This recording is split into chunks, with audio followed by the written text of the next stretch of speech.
All right, here we are, back again. Hopefully I figured out things a little bit more. I don't fucking know. Audio is the bane of my existence, man. I just don't get it. I just do not understand audio. For as much as I try. Oh my god, I have been struggling all day. I've been getting a weird thing I've noticed where my mic, it sounds like there's wind blowing on it, but I'm in a completely silent room. It's like the mic is like shaking, but there's nothing. Again, it's completely silent. There's no noise. I don't know where the fuck it's coming from. And I've been trying to figure it out, and I just don't get it. I just don't fucking get it. And it's driving me crazy. Oh my god. It's one of those things where it's like, oh, well, let's see if I can do anything about it in the edit. But I don't know. I don't fucking know, and I'm losing my mind.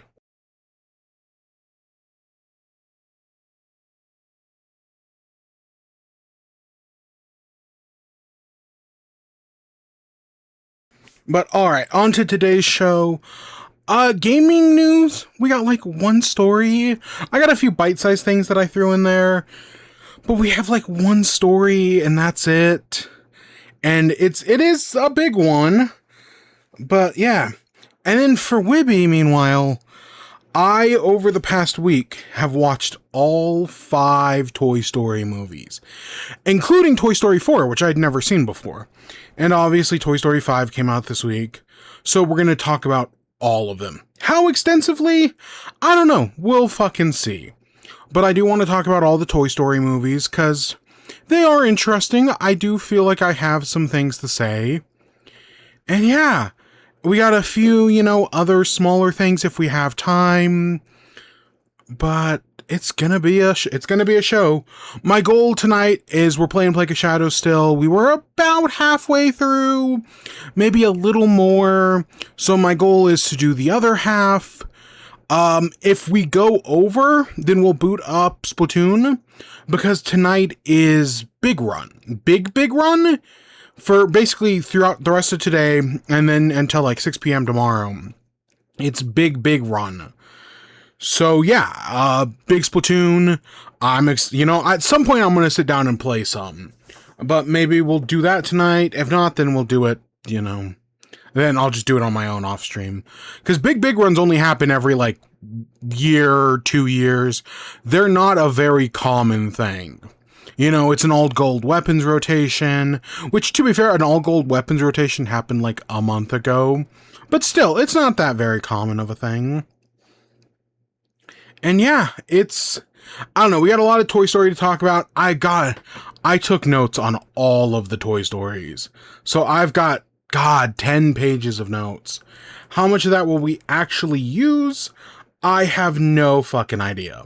But hey, I did it, because, yep, you better believe I had things to say.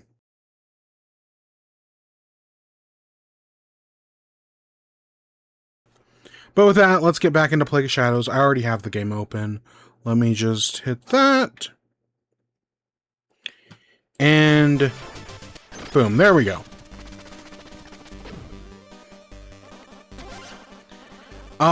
So I know we need to do some research to get some more, because we've got all these cipher coins. I know there's a few other things we need to do as well.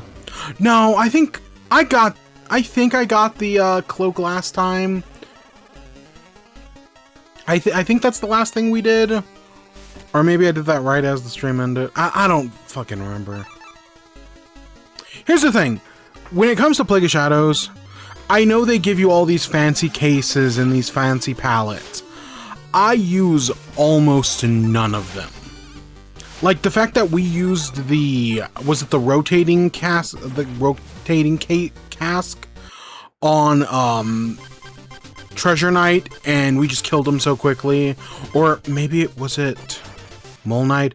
I don't know. On one of the nights, we used the rotating one, and it just like quickly, like we killed him in like a minute, if not less. That was kind of cool. But for the most part, right, I don't really mess around with some of the other powders. I feel like a lot of the powders are very gimmicky. Most of the cases are very gimmicky, except for really the lobber. The lobber is very useful, because there are a lot of enemies that fly in this game. I mean, we're going to deal with Propeller Knight here in a minute. Or, you know, in probably like an hour. Depends on how long it takes me. Because the Explodatorium, or not the Explodatorium, Tinker Knight's level fucking sucks in this. I remember that being one of the most difficult things. But it's been a while. And I'm rusty, right? If it showed anything from last week, I am so off my game because it's just been so long. But I think we'll definitely beat it. My goal is in the next like 2 hours. I think we'll manage to pull that off, more or less. All right, so for the main show, for gaming news.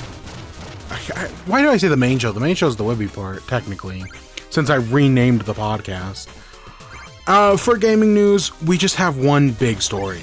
That is all the stuff about Xbox. I do have a few bite-sized things, though.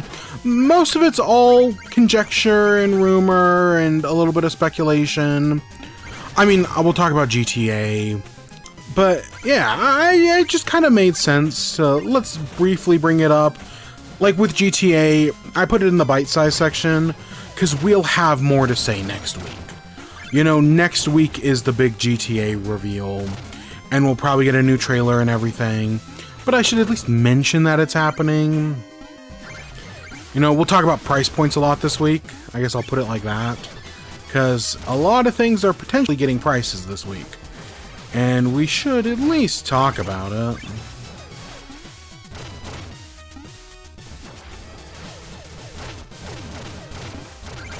So yeah. I guess let's just get straight into Xbox. So last week when we were talking about Xbox, they were talking about, you know, how there's going to be big changes in Xbox. Jason Schreier had been saying that basically the Xbox of July looks very different than the Xbox of May. That a lot of big changes are going to be happening in just the next month. And, you know, they're already starting to happen. And so here we are.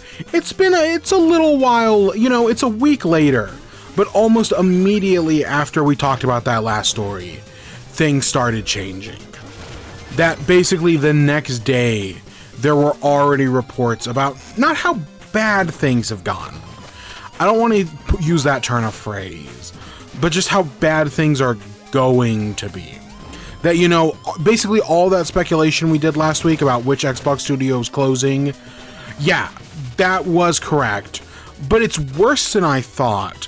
Because I know last week we had talked about, like, oh, well, you know, maybe it's going to be Double Fine. Maybe it's going to be, Arcane. Maybe it's going to be...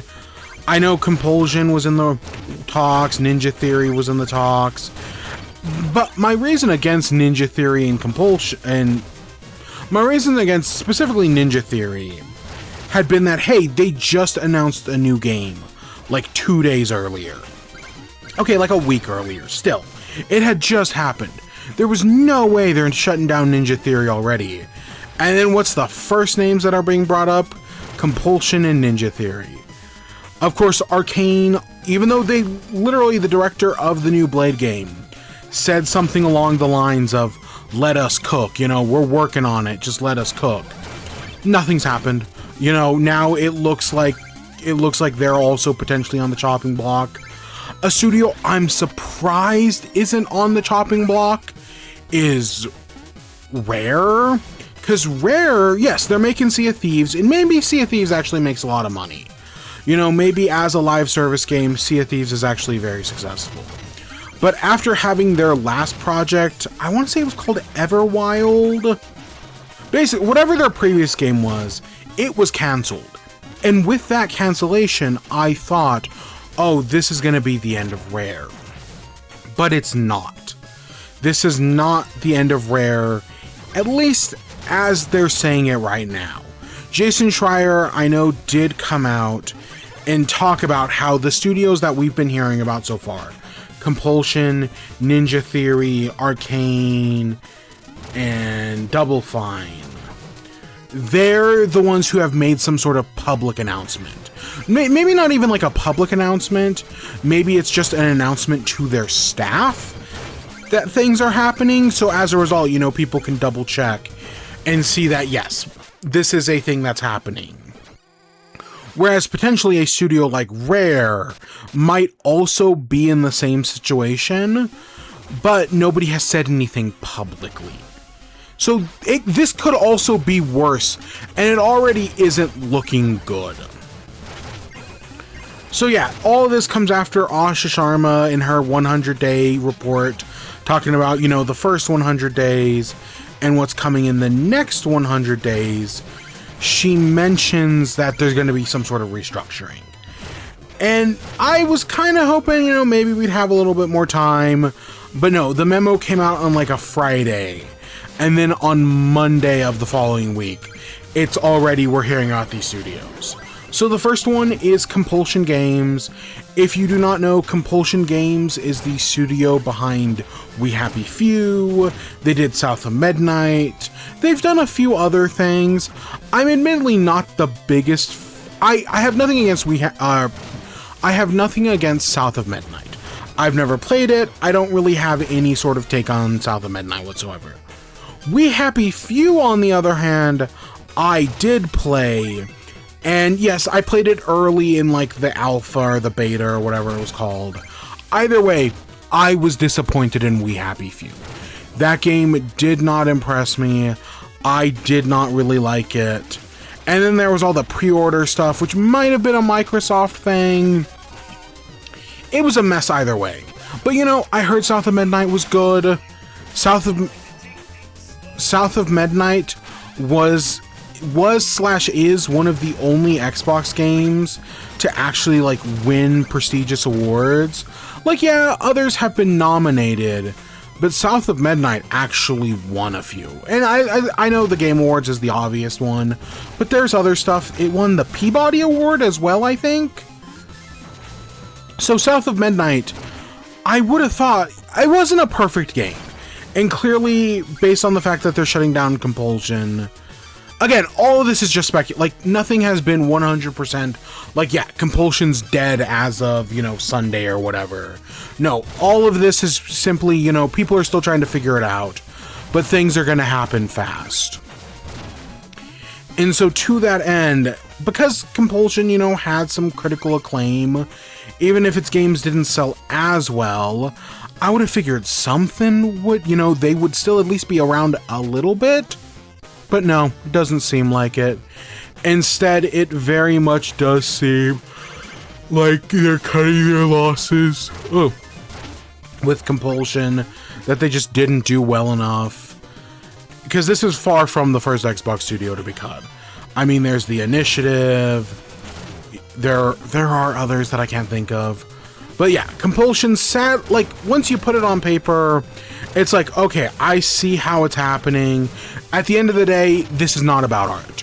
You know, it doesn't matter how many, you know, awards Compulsion won for Xbox when they're not making the money. So that's why this is happening, and it sucks. And part of the reason why we also do know this is that several of the employees who worked at Compulsion have already started shopping around their resumes looking for a new job. So this is, you know, at least a little farther on. The next studio at risk is Ninja Theory. So Ninja Theory, last week I talked about how, oh, they're safe. Nothing's going to happen to Ninja Theory, mainly because Ninja Theory just announced a new Hellblade. Admittedly, I would not have wanted a new Hellblade from Ninja Theory, because despite the first one being very good, the second one wasn't, and people were kind of hoping that they were going to branch off, they were going to do something new. But no, at the Xbox Showcase, about 2 weeks ago now, well, it's a little under that, it's like 13 days, they showed off Senua, which is the third Hellblade.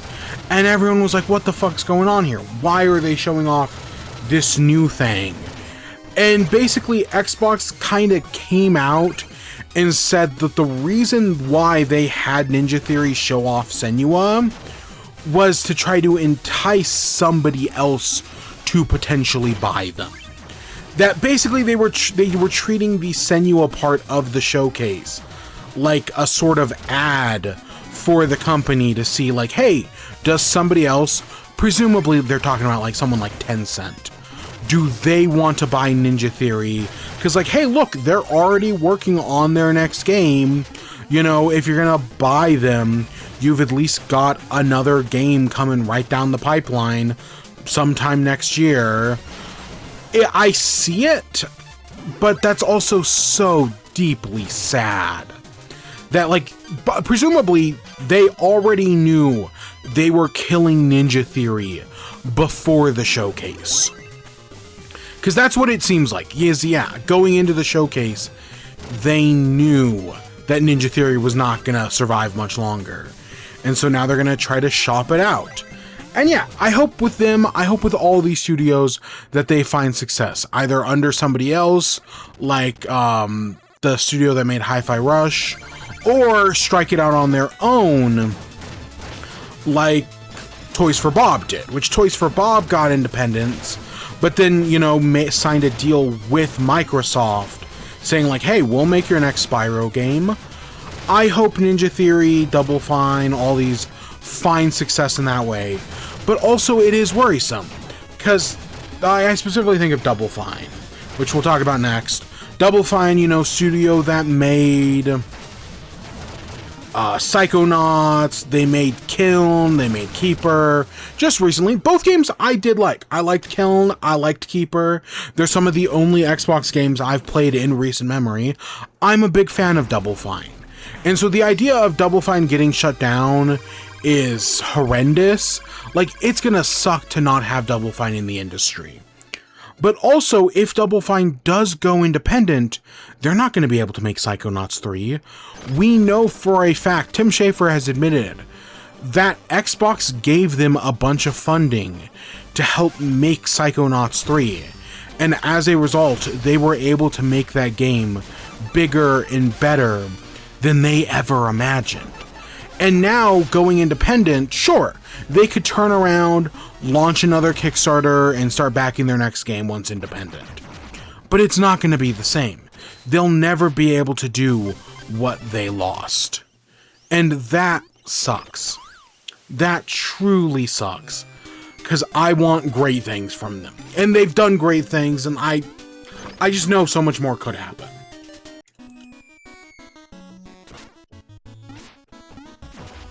The next studio is Arcane.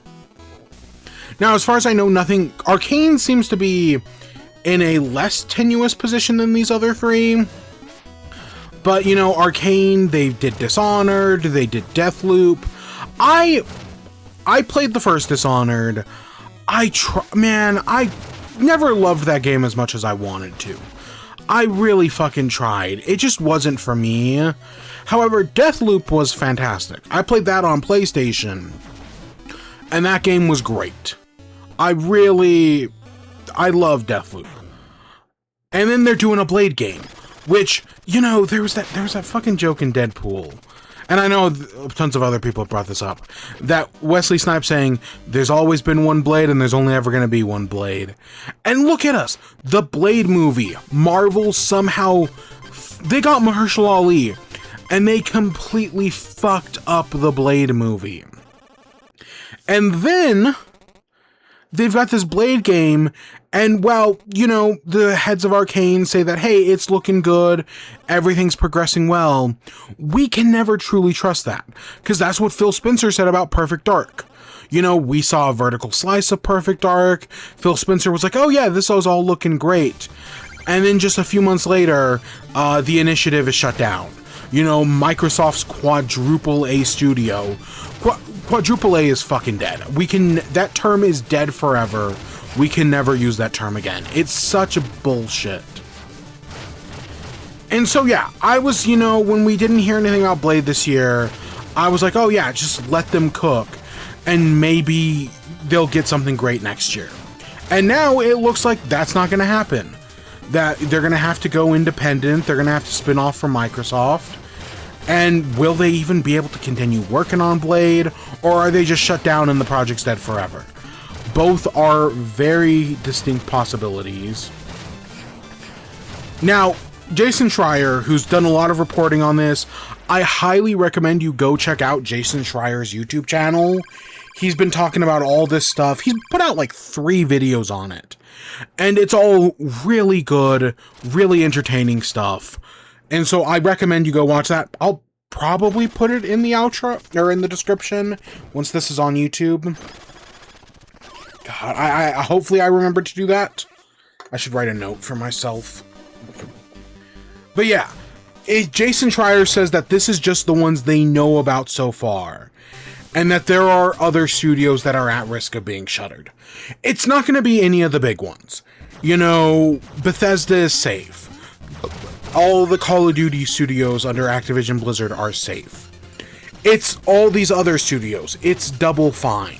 I'd like to think Playground Games is safe. You know, they just released a Forza, which people loved. They're releasing Fable next year, which hopefully is good. But if Fable doesn't do well, then they're kind of fucked. And I think that goes for a lot of these other studios that have games coming out. You know, if the new Gears of War doesn't do well, then they're probably fucked. They're shuttered. Same thing with inXile, who is doing Clockwork Revolution. If Clockwork Revolution doesn't sell well, which now that it's a console exclusive, that game is potentially being shut out to die. Somebody did an article this week. I don't think it was Jason. I don't remember who it was. But it basically said Clockwork Revolution is being sent out to die.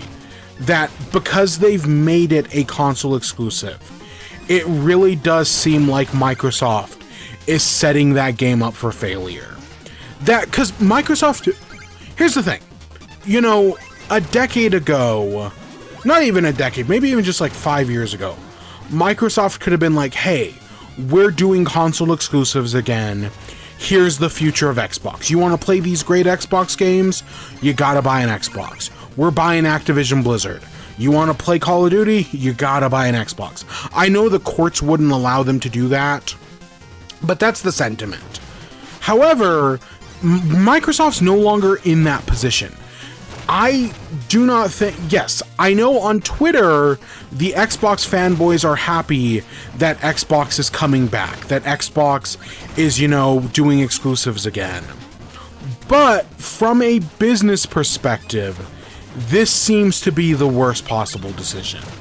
That, yes, Xbox wants to focus on tentpole franchises, but it looks like it's going to cost them. That they're sending these games out to die. And unless it's something like a Skyrim, or a Fallout, or a Call of Duty, that most of these smaller games, most of these other games, not made by the biggest studios in the world, are fucked.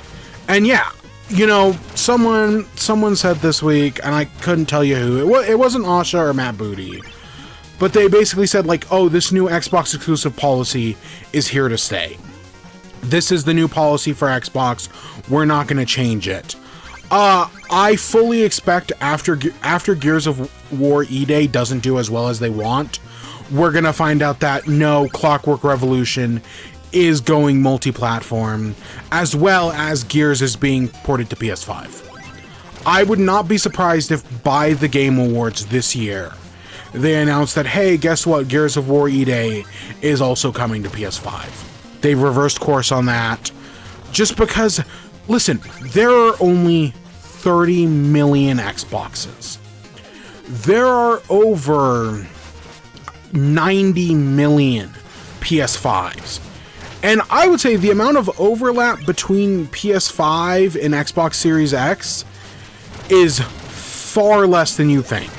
I do not think that many people own both a PS5 and an Xbox Series X. I can, like, when we talked about Nintendo last week, and I was like, yeah, there's a lot of overlap between people who own a PS5 and people who own a Switch.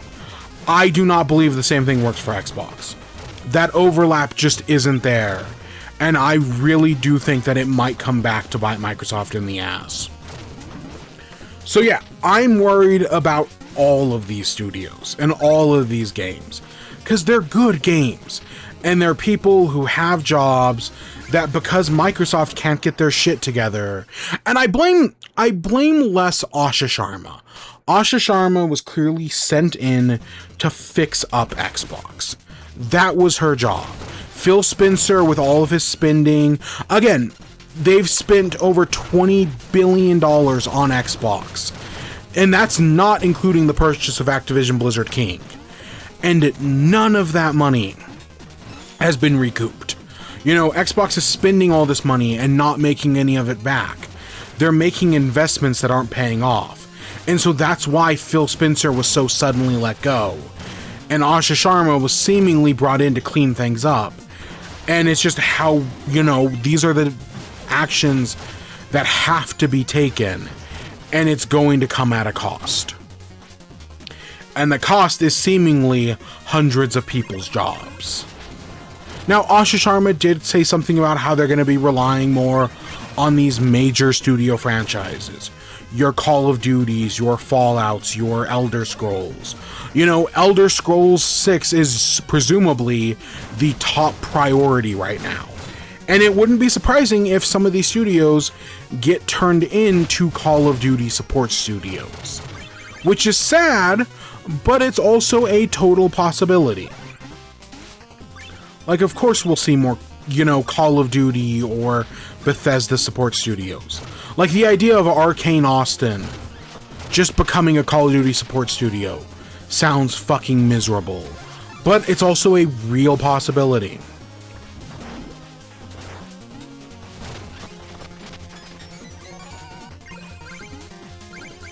So I worry about all of that. Oh, I forgot to bring up at least Double Fine with all these negotiations. Double Fine is unionized. They're a union studio within Microsoft. So they are probably at least a little harder to close than some of the others. They'll be able to get independence a little bit more easy, but it still comes at a cost. But no, it looks like if Microsoft, you know, they spent all this money and now they're just going to make a new Call of Duty, a new Halo, a new Fallout. Like, they've got Obsidian. And Obsidian, Avowed seemingly did not do as well as they wanted it to. And so now they're not doing Avowed 2, obviously. Are they just going to have Obsidian make Fallout New Vegas, make Fallout New Vegas 2, work on Elder Scrolls 5, whatever they're going to have it do? If it's going to be less original IPs, because that was part of the reason why Phil Spencer talked about buying all these studios, is that it allowed them to get more games on Game Pass with a wide variety of games that appeal to vast arrays of different people. And that's one of the things I liked about Game Pass, is that it wasn't just, you know, your typical Xbox, Call of Duty, you know, Gears, Halo, shit like that. No, you had a bunch of great indie games on Game Pass. You had a bunch of weird stuff, you know, Psychonauts. Other examples I can't think of. You know, Xbox had a lot of stuff for a lot of different people. They weren't just, you know, appealing to the teenage boy of the 2010s. And now, presumably, they're outside of, you know, keeping things like Fallout and Skyrim, which I would say fall a little bit outside of, you know, the gun and ball gamer stuff. It still is that same sort of mentality. And yeah, I'm worried about Xbox. The Project Helix thing, Project Helix should be dead. I'm not saying it never happens, but in the current climate, no, Project Helix is just unobtainable. It's a new expensive box that nobody can afford because Microsoft, you know, Satya Nadella, have made the components so fucking expensive because of how much money they're spending on AI. And PlayStation has the exact same problem. There was a story this week that came out about how much PlayStation loves AI. And yeah, that's going to cost them. That really the only person who's innocent in all these are Valve and Nintendo. and, you know, the studios. But for the people who are making the boxes, Microsoft and Sony, they're fucking themselves over, but then expect to release a brand new $1,000 console, you know, sometime in the next year. I don't know. It looks like things are shifting with PlayStation. There was a report this week that was something like PlayStation is delaying the PS6, allegedly delaying the PS6 until 2028, if not 2029. And Microsoft should be in the exact same situation. They should be delaying Project Helix, which I know they talked a little bit about this year, but it's kind of just this unaffordable product, at least in the current market we're living in, that they should just delay this another, 2 years at the minimum. And there's a thing that's like, Xbox could potentially never make another console again. I think it was Paris Lilly who was talking about it, and saying that, yeah, Microsoft could just become basically another Sega, and that the hardware just isn't working, but they've got Call of Duty. They've got Windows still, which is where the vast majority of people play PC games. So they can just bank on that and basically just become another Sega, a company that publishes, but doesn't actually... That, you know, they make games, they publish games, but they're not in the hardware business. Which has always been a thing of, like, everyone's always kind of agreed that if somebody was going to drop out of the console market, it was going to be Xbox next. And it really does kind of look like the writing is on the wall. It's going to be Xbox next. Which sucks, but I also see that. Because again, competition is healthy for the games industry. I will stand by. Exclusives are despite what some people will say, I think exclusives are good for the games industry. Because exclusives force these companies to make better games. The problem is that Microsoft just isn't in a position to make exclusives. Sony can. Again, there's 90 million PS5s. Sony can make, you know, Wolverine not come to PC anymore, and they can get away with that because they don't need it. Microsoft desperately does, though. And it's all compounding. It's the same thing with the fucking Saturn and then into the Dreamcast. It wasn't just the Dreamcast that killed Sega. No. First, the Saturn had to fuck up, and then the Dreamcast after that got fucked. It's the same thing. First, the Xbox One fucked up, and now the Series X is kind of fucked. Even if, you know, they're showing off fucking Persona 6. Doesn't matter. So yeah, that's my thoughts on Xbox. Oh, fuck. That's really the big thing. The future of Xbox does not look great. And there are some great games coming out. I mean, I hope Gears of War E-Day is gonna be good. I don't really plan on playing it, but I hope it's good. Clockwork Revolution, I think, looks fantastic. And even though I worry it's not gonna sell well because it's a little bit more niche, I hope it does. I hope, you know, In Exile sticks around and continues to do good stuff, potentially. Fable looks fantastic. Everything we've seen from Fable looks great, and I hope that game is a success, but I really worry it's not going to be. I really am worried. I'm worried about Fable and I'm worried about Clockwork. Both those games have the potential to just fail and just kill those studios. But let's keep a little hope. There's not much of it going around right now, but let's keep a little bit of it.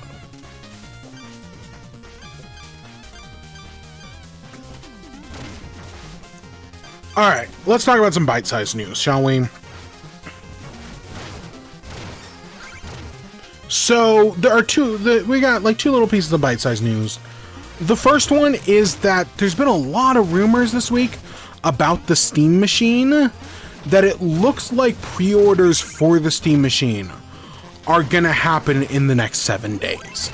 Allegedly, some outlets already have it and have played around with the product, but it's going to come to the public here soon. And that pre-order dates are going to happen, soon-ish, in the next, presumably 7 days. And then the actual release date of the Steam machine is going to be June 30th. So that's coming up down the window. Again, this is all alleged. Nothing has been confirmed. But Valve is going to have to do this at some point. Market conditions can only get so... I don't want to say market conditions can only be so bad for so long. It's more that they're going to get worse before they get better. So you might as well just get this out now before it's too late. My worry is, of course, the price. I think the Steam machine was always going to be expensive. The Steam machine was always going to cost a good chunk of change. Especially compared to, what used to be the PS5 and the Xbox prices. But it looks like things have gotten worse as of recently. There was that whole thing we talked about last week, how much more it cost to make the Xbox than it used to. And the same thing is definitely true for the Steam machine. It's just more expensive to make. And so there's no way the price isn't under $1,000. I think it's going to be somewhere between $1,000 and $1,200. That's my bet, it's expensive. It is not as expensive as some gaming PCs. I know some good gaming PCs go up to $2,000, if not more. And that's like if you're building it yourself and you want to get like a 5080 or whatever. Those things get fucking expensive. But the Steam machine, it's more akin to a console. Yes, it is a PC that runs Linux, but it's Valve's take on a console in the same way the Steam Deck was Valve's take on a handheld. And I'm just worried. The price point, I don't know, the Steam controller came out for like $100, and it's sold out through the rest of the year. They did their initial round of pre-orders, and then they did a second round, and I think they did a third.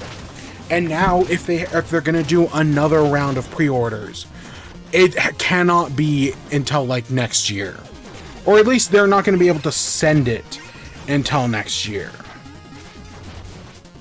which doesn't surprise me. So I feel like the Steam machine might, it could still sell out even at $1,000. It could still sell out very quickly, but if that's something you're into, here's the thing. I'd like to think in a different time, I would be all aboard the Steam machine. That, for as much as I like PlayStation, and I like their first-party games, and Xbox is just Xbox, I have a Steam library, and there are some games I really want to play. I've been talking about how much I want to make a, not Satisfactory, what's that game? Not Factorio. The fucking scrap mechanic? Is it called Scrap Mechanic? Where Khan, Scrapman, and Cosmo play hide and seek. I want to make a hide and seek map for them. But I can't really do that on my current PC. So having something like a Steam machine, oh yeah, I'd love to do that. I'd love to check out the single player of Scrap Mechanic, because we know the big update's coming eventually. I want to play, there's a bunch of other just great indie games that come out every year. That, yes, I admittedly play a lot of indie games on Steam, but there's only so many indie games that come to, I say Steam, I meant Switch. There are only so many indie games that come to Switch every year that I can actually play. So having, a nice PC, not even, again, would be nice, having like a Steam machine. But I think the price point is just too much. Valve does not want this. They want this thing to be affordable. At least affordable enough. But it looks like, yeah, they're being priced out because of companies like Microsoft and Sony who are investing so much in AI. Which fucking sucks. And God, don't even get me started on the fucking president and all his bullshit. And the war we lost. The war we should have never been in. And that he knew he was gonna lose. And yet he still did it anyways. God, loser fucking president. What a fucking loser. So that's the Steam Machine. I'm gonna guess somewhere between 1,000 and 1,200. I can't see it going more than that. I don't think it's gonna go. I can't see it going for 1,500. That's just too much. And it's not going to come with a controller. I mean, there's probably going to be a bundle for like $2,000 that comes with the Steam Machine, the Steam Frame, and a controller. But I think the Steam Machine is literally just going to be the Steam Machine, just in order to save money where they can. So that's our first bit of bite-sized news. The other thing is we got new information on GTA 6 this week. Specifically that pre-orders are happening in about a week. That on June 25th, you'll be able to pre-order the GTA 6. We'll find out, you know, the price point, what systems it's on. It's gonna be PS5, Xbox Series X. Probably, if it's gonna be on Series X, it's gonna be on Series S. We all know that. It's not coming to PC, we already know that. Is it going to be coming to Switch? I know the obvious answer is no. Switch 2, I should say. The obvious answer is no, it's not coming to Switch 2. But the funny answer is that yes, it is. And I think the funny answer is way funnier. But no, it's probably going to be just PlayStation and Xbox. There's probably going to be multiple editions. Because from what we know, it seems like they're going to kind of do like GTA 5, where it's not going to launch with the online, and the online will come in a later update, which I think makes sense. But I think they're going to do some sort of special edition that comes with, you know, maybe like shark cards or special vehicles. I don't know, whatever it is. I don't know, does Rockstar do collector's editions that come with like statues and whatnot? I could see there being, you know, the premium editions, the collector's editions. Normally, I would say there's an edition where you can play the game like a few days early. But GTA is kind of one of those cultural phenomenons where, like, there was a story about this, like, restaurant. It was like a burger place that all the staff had already planned to take off the day GTA 6 comes out. So they're just closing the restaurant that day. And they're making the public, like, aware, like, now, like, hey, on June 19th, we're just going to be closed that day because we're all playing GTA. And yeah, that makes sense, you know. Dragon Quest in Japan does that shit. Literally, Dragon Quest in Japan is not allowed to release on a weekday because everyone just goes home and plays Dragon Quest. And yeah, the same thing is kind of true of GTA, you know. If they just release it, then, you know, that might as well just be a national holiday. I have had coworkers ask me if I'm taking off the day GTA comes out. Probably not, because I'm not as invested as other people are, but yeah, you never know. Probably not, though. But yeah, that's just kind of, you know, how things are going right now in the world. So the other question is, how much is the game going to cost? I know there have been analysts who are like, oh, the game's going to cost, you know, $70. It's going to cost $80. It's going to cost $100. You know, this is going to be the first ever $100 AAA game. And here's the thing. I could see it. I could see the world in which GTA is so successful that they decide to charge $100 for it. I don't like that world very much. I'd prefer if we didn't live in that world. Because here's the thing. Rockstar will... If they charge $70, they'll make the billions back. If they charge $80, they'll make their billions back. At $90 and $100, it really does feel like they're pushing it. People will obviously still play it. They'll still sell millions of copies. But at, you know, $70 or $80, they'll sell more. I definitely feel like $70. I would prefer $70. I expect it to be $80. And, you know, $80 with deluxe edition. So there'll be a $100 deluxe edition. Maybe there'll be a $150 deluxe edition. I don't know. But I could see $70, $80 as the minimum. And then it just goes up from there. I think that makes the most sense. It's not the preferable outcome, but it's the obvious one. Of course, if they go for $60, then they can probably convince, you know, 90 million people to play it. And can you believe, like, even at, like, 90 million people, they're still over, like, 100 million, almost 150 million away from, like, the 2 best-selling games of all time. Which, God, that's crazy to think about. Just how big Minecraft is, and how big Tetris kind of is. I always feel like the Tetris number is cheating. Minecraft, definitely. Well, I don't know. It depends on how we count Minecraft editions. The Tetris one, though, I will stand by is kind of bullshit. Just because, like, if it was just Tetris on the Game Boy, okay, I'd get it.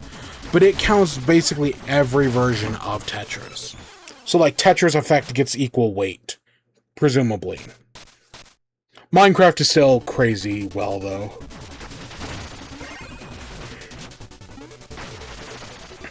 Let's put it like this. I probably will pick up GTA 6 anyways, but if not, if it comes to Nintendo Switch too, I will 100% do it. You know, other than that, I don't know, maybe. And I literally only buy the Switch version for the joke. For sometimes, you know, the bit rules overall, and that's a bit I'd be willing to commit to, but it's not going to happen. Oh, and another thing with GTA, I guess if you own GTA on PS4 or Xbox One, yeah, PS4 or Xbox One, Rockstar is now giving away the PS5 and Xbox Series X upgrade for free. So if, you know, in preparation for GTA 6, you want to play GTA 5 again, and you have, you know, the PS4 version, because you gotta remember, GTA 5 was an Xbox 360 game. It's one of those weird things, you know, GTA and, like, Persona 5. Games I don't think of as PS3 and Xbox 360 games, but definitely were. But yeah, you can get the old versions, you can get the upgrade for free. I think I might qualify in that. I think I own the PS4 version. I definitely own the Xbox 360 version. That was definitely the case, because that's where I played GTA 5, but way back in the day. Even though I never actually did complete the story. That was just so long ago. So yeah, those are my 2 bite-sized news stories. Of course, we'll presumably have updates on both of them next week. Which, if we get, depending on the updates for both, we'll get that. Oh yeah, we got the GTA cover art as well. I think it's good looking cover art. I really like the music that they're using for, like, the little cover art reveal. It's some nice music. And yeah, I'm just excited. We got a new image of Vice City. It looks good. I'm excited, but not, like, overly excited. Like, there are some people who are like, this is the most important thing to them. I wouldn't go that far. It also depends on Ocarina.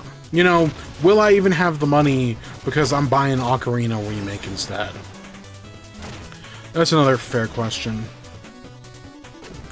Alright, let's get to our WIBE stuff. So, like I mentioned, I watched all 5 Toy Story movies this week. So we're gonna talk about all of them. I'm gonna go through, I've taken copious notes for all of them. I'll go through my notes, talk about how important they are, blah, blah, blah. Well, of course, I'm going to do them in order, so we'll go 1, 2, 3, 4, 5. 5 is the one that currently came out in theaters. I'm just going to spoiler blanket. I'm going to, you know, talk about full spoilers on 5. I see no reason not to. And then other than that, I've been playing more Grounded. I don't know how close I am. Like, I'm definitely making progress. I'm like 20 hours in, but I don't know how much more I have. I am not completing the game. I know there are, like, these bosses you can fight. I don't even know if I'm going to do that. Like, I've seen the Orchid Mantis. There's, like, a spider boss fight over near the hedge base. So I've seen some of those. I don't know. And then, I did watch that Dragon Striker show. I did really like it. If we have time, I'll talk about it. If not, it's no big deal. I'll put it on, you know, I'll put it on the schedule for a 3rd week. It's not, you know, rooting me. But go watch that Dragon Striker show. It's first 11 episodes on Disney+. It's really fucking good. I saw somebody compare it to Avatar, and outside of art style, I wouldn't go that far, but it's still really fucking good. And of course, we're going to do the Marble League.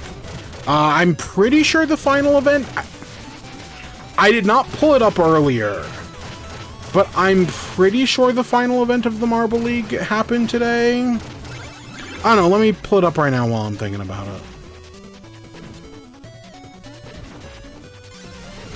Okay, Sumo came out 3 days ago. And then, yeah, Event 16, which is Marble Rally Cross, in the finale came out today. So yeah, I guess we'll watch the end of the Marble League. That's cool. That's cool. Oh, and they've been doing a lot of soccer stuff, I guess, for the World Cup.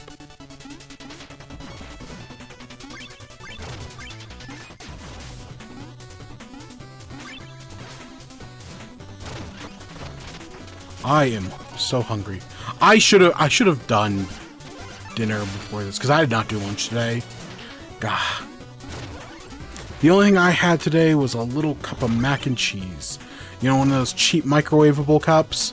Oh, it was so fucking good. I don't know, I've just been craving it recently. You know, sometimes you crave that, like, cheap, nostalgic slop that isn't actually that good, but it just brings you back. You know, I feel the same way with, like, ramen noodles or, like, a peanut butter sandwich. Sometimes you just want that simple stuff.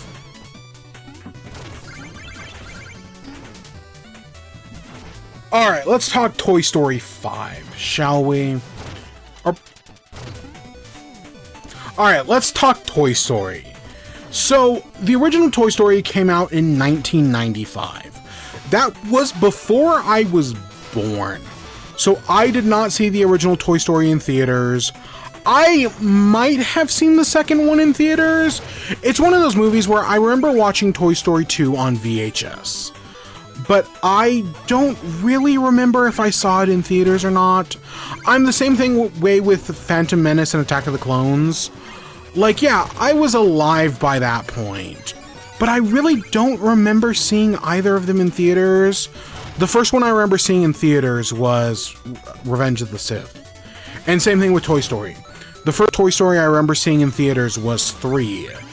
And up until that point, I guess you could make the argument that that was the only Toy Story I had seen in theaters. Because I did not watch 4 when it came out. I first saw Toy Story 4 like 3 days ago. Other than that, I had avoided that movie, mainly because I agreed with a lot of other people that there was no reason for that movie to exist. Why did we make a Toy Story 4 when 3 had such a satisfying ending? Now that I've seen it, I don't really have a better explanation. I mean, now that we have 5, I guess I have a guess. Well, outside of, you know, capitalism, popular IPs make a lot of money, stuff like that. Because I want to say Toy Story 4 made like $1 billion. I'd have to fact check that, but I know it made a lot of money. But I just could not be... There was a string of Pixar movies that I could not be bothered to see in theaters. The Good Dinosaur, Toy Story 4, Cars 3. And whereas I did eventually see The Good Dinosaur, I have never seen Cars 3, and I'd also never seen Toy Story 4. There's another one, I'm sure there's another one that I'm forgetting. Because I like Pixar. I really do. My personal favorite Pixar is Inside Out. I love Inside Out. I love the second one as well. The second one is also great. And I hope we get a third one of these days. But we're also probably going to get a Toy Story 6, sadly. Sadly. And we'll talk about it. But yeah, I don't really remember... I saw the original Toy Story and Toy Story 2 on VHS. That's it. That's all I remember from that. The original Toy Story is a fantastic premise. You know, what if your toys were alive? What does it mean to be a toy? To try to make a kid happy? It very much falls into these ideas of the workplace. Like, they constantly talk about how, oh, well, what if, you know, trying to make a kid happy and play as his toys was like a corporate office job? Or I saw someone compare it to, like, working in a daycare. That's not a bad comparison either. I definitely get more, though, like 9-to-5 office job. Because I very much get the feeling from the first Toy Story that you could make this an adult comedy very easily. There are a lot of things in the first Toy Story where it's a kid's movie, But more importantly, it's a family movie. Anyone could watch it. And I kind of feel that for a lot of early Pixar stuff. I think Incredibles is also a very adult movie that, rewatching it a few years ago, it's kind of like surprising, like, oh wow, kids really got into, you know, man doing his office job and going through his midlife crisis. Like, that's a kid's movie. And Toy Story is kind of written the same way, where it's, you know, Tim Allen and Tom Hanks doing their corporate office job, but just for kids. And that, if you just change this to be like them working at like an insurance company, and all of a sudden, you know, Woody is like the head of the insurance company, or he's not the head, but he's like the district manager. And then all of a sudden this new hotshot comes in who is like the boss's kid, and now he's the co-manager. And Woody tries to, you know, crash his plane, but then they get crashed together. You know, shit like that. This movie very easily gets written as like an adult buddy comedy. All you have to do is change that and make them say fuck a few times. And this would easily be like an adult comedy. You know, get fucking Martin Scorsese to do it, and it wouldn't change that much. Like, that's just kind of the movie Toy Story is. But to that end, I do really like it. So the movie opens up with Andy, you know, he's playing with his toys, going through this imaginative scenario where, they're robbing the bank, and now they have to go in and stop it, and hey, here's the sheriff. It's kids playing. I like that most of these movies open up with the kids playing with their toys. The only one that really doesn't is the fourth one. And that's, again, one of the myriad of problems with the fourth one. But we'll get to it. I like the opening sequence, and then we see about the corporate world. It's Andy's birthday party. We learn they're moving away in a week. I like all the license stuff in this movie. If you've ever heard me talk about Pikmin 2, one of the things I like about Pikmin 2 is that it's all a bunch of like licensed products, you know, Duracell, Campbell's, shit like that, because it takes place on a post-apocalyptic Earth. And on a post-apocalyptic Earth, you wouldn't find battery brand batteries. No, you'd find Duracell or Energizer or whatever they use. And it kind of feels the same way for Toy Story. Like, yes, characters like Woody and Buzz are created for the movie. But other characters, you know, Etch-a-Sketch, Mr. Potato Head, who is a prominent figure in all of these movies. They're all real licensed toys. Now, of course, not everyone play ball. I guess I was reading something that in the first movie, Bo Peep was originally supposed to be a Barbie doll, but Mattel wouldn't give them the rights to Barbie. So they just had to make something new until, of course, the first movie was a success, and then they got Barbie in the second and third ones. So, you know, we've come a long way. We see Buzz, you know, he's this new space toy. Okay, some of the things I'm going to talk about are very much going to sound like CinemaSins criticism. I do not mean them as CinemaSins criticism. I'm just kind of bringing these things up to talk about it, but these are in no way slights against the movie. These are all great movies. I just think they're asking interesting questions, and they do delve into some of them. Again, we'll get to Toy Story 4. But I like some of the questions, some of the things they're pondering and talking about. Because, like, all the toys know they're toys. Except for Buzz. Why does Buzz not know he's a toy? There's a part of me that would make the argument that he doesn't know he's a toy because he's like this new high-tech model. As toys get more advanced, you know, there's more world building behind them.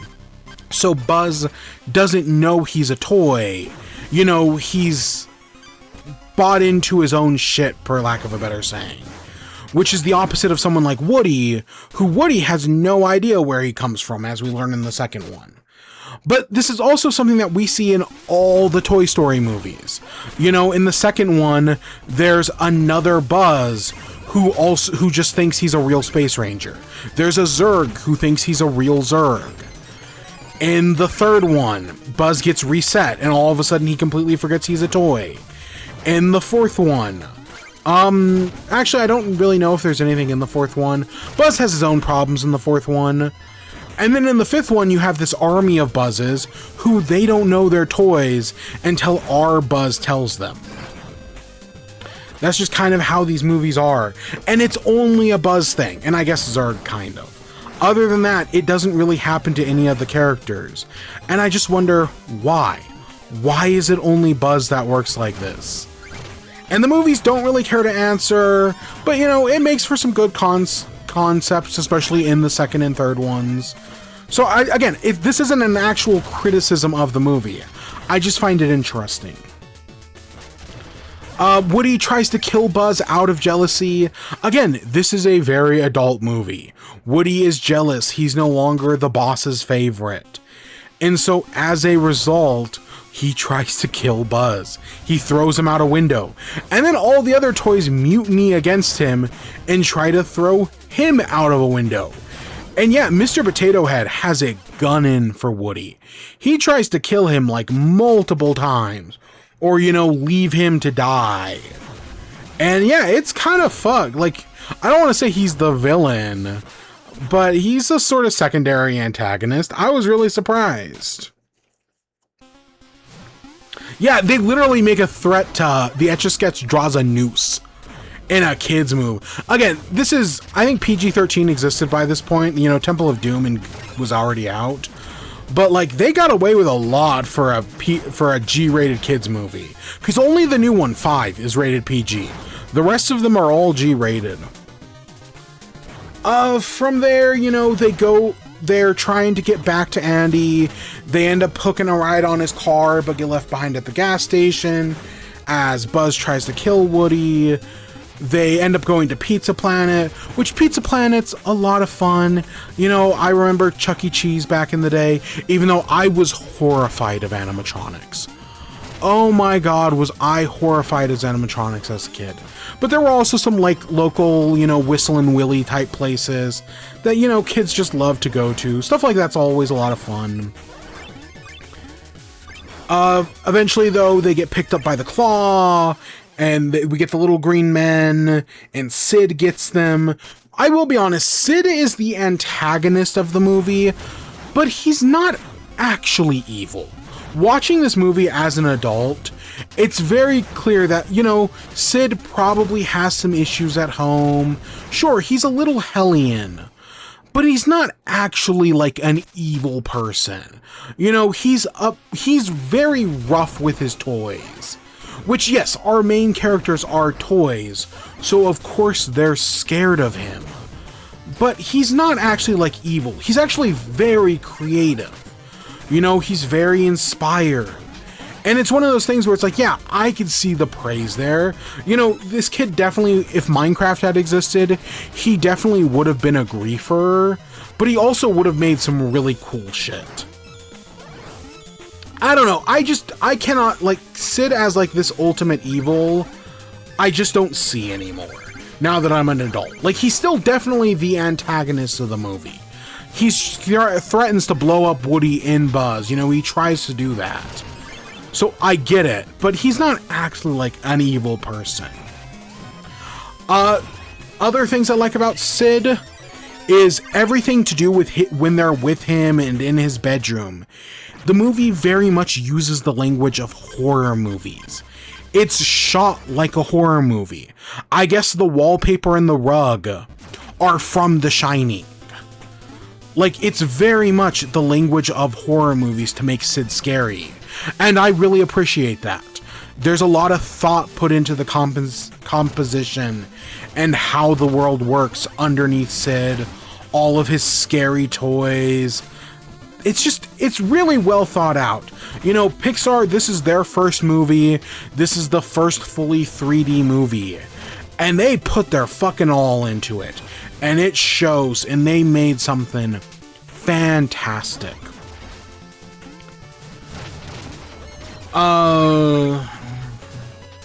During this, you know, Buzz realizes he's a toy. He sees the commercial for the Buzz Lightyear action figure on TV, which makes him come to the realization, oh wait, Woody is right, I'm a toy. But I do really like the reversal of this, because, you know, Woody's trying to get home, but he needs to bring Buzz back with him, because again, all the other toys threaten to kill him without Buzz. So yes, he has selfish motives. But I like that Woody tries to convince Buzz of the lesson. And in exchange, you know, it's helping him realize what's wrong with him.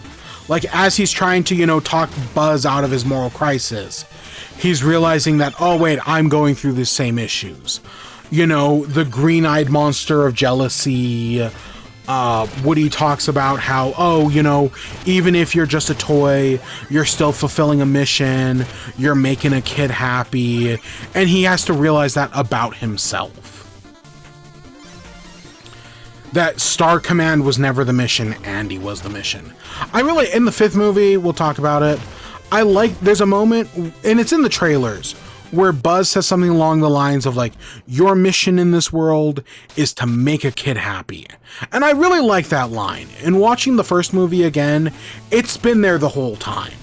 Sure, it's worded differently, but it's getting to the same idea. And Woody explains it very well here.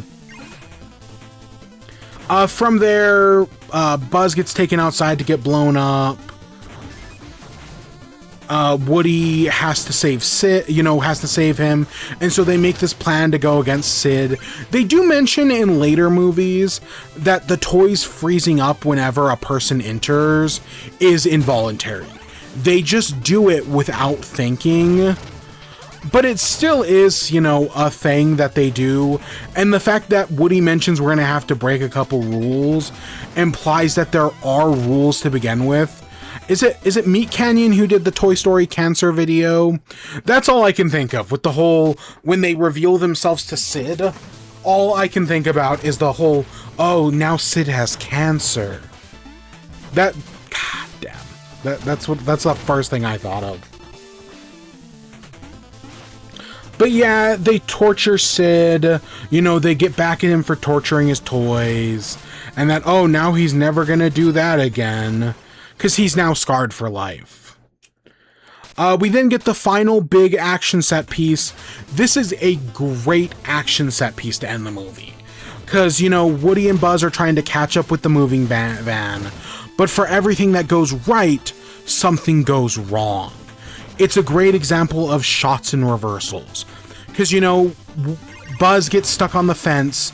So even though Woody's on the car, he has to go back and save him.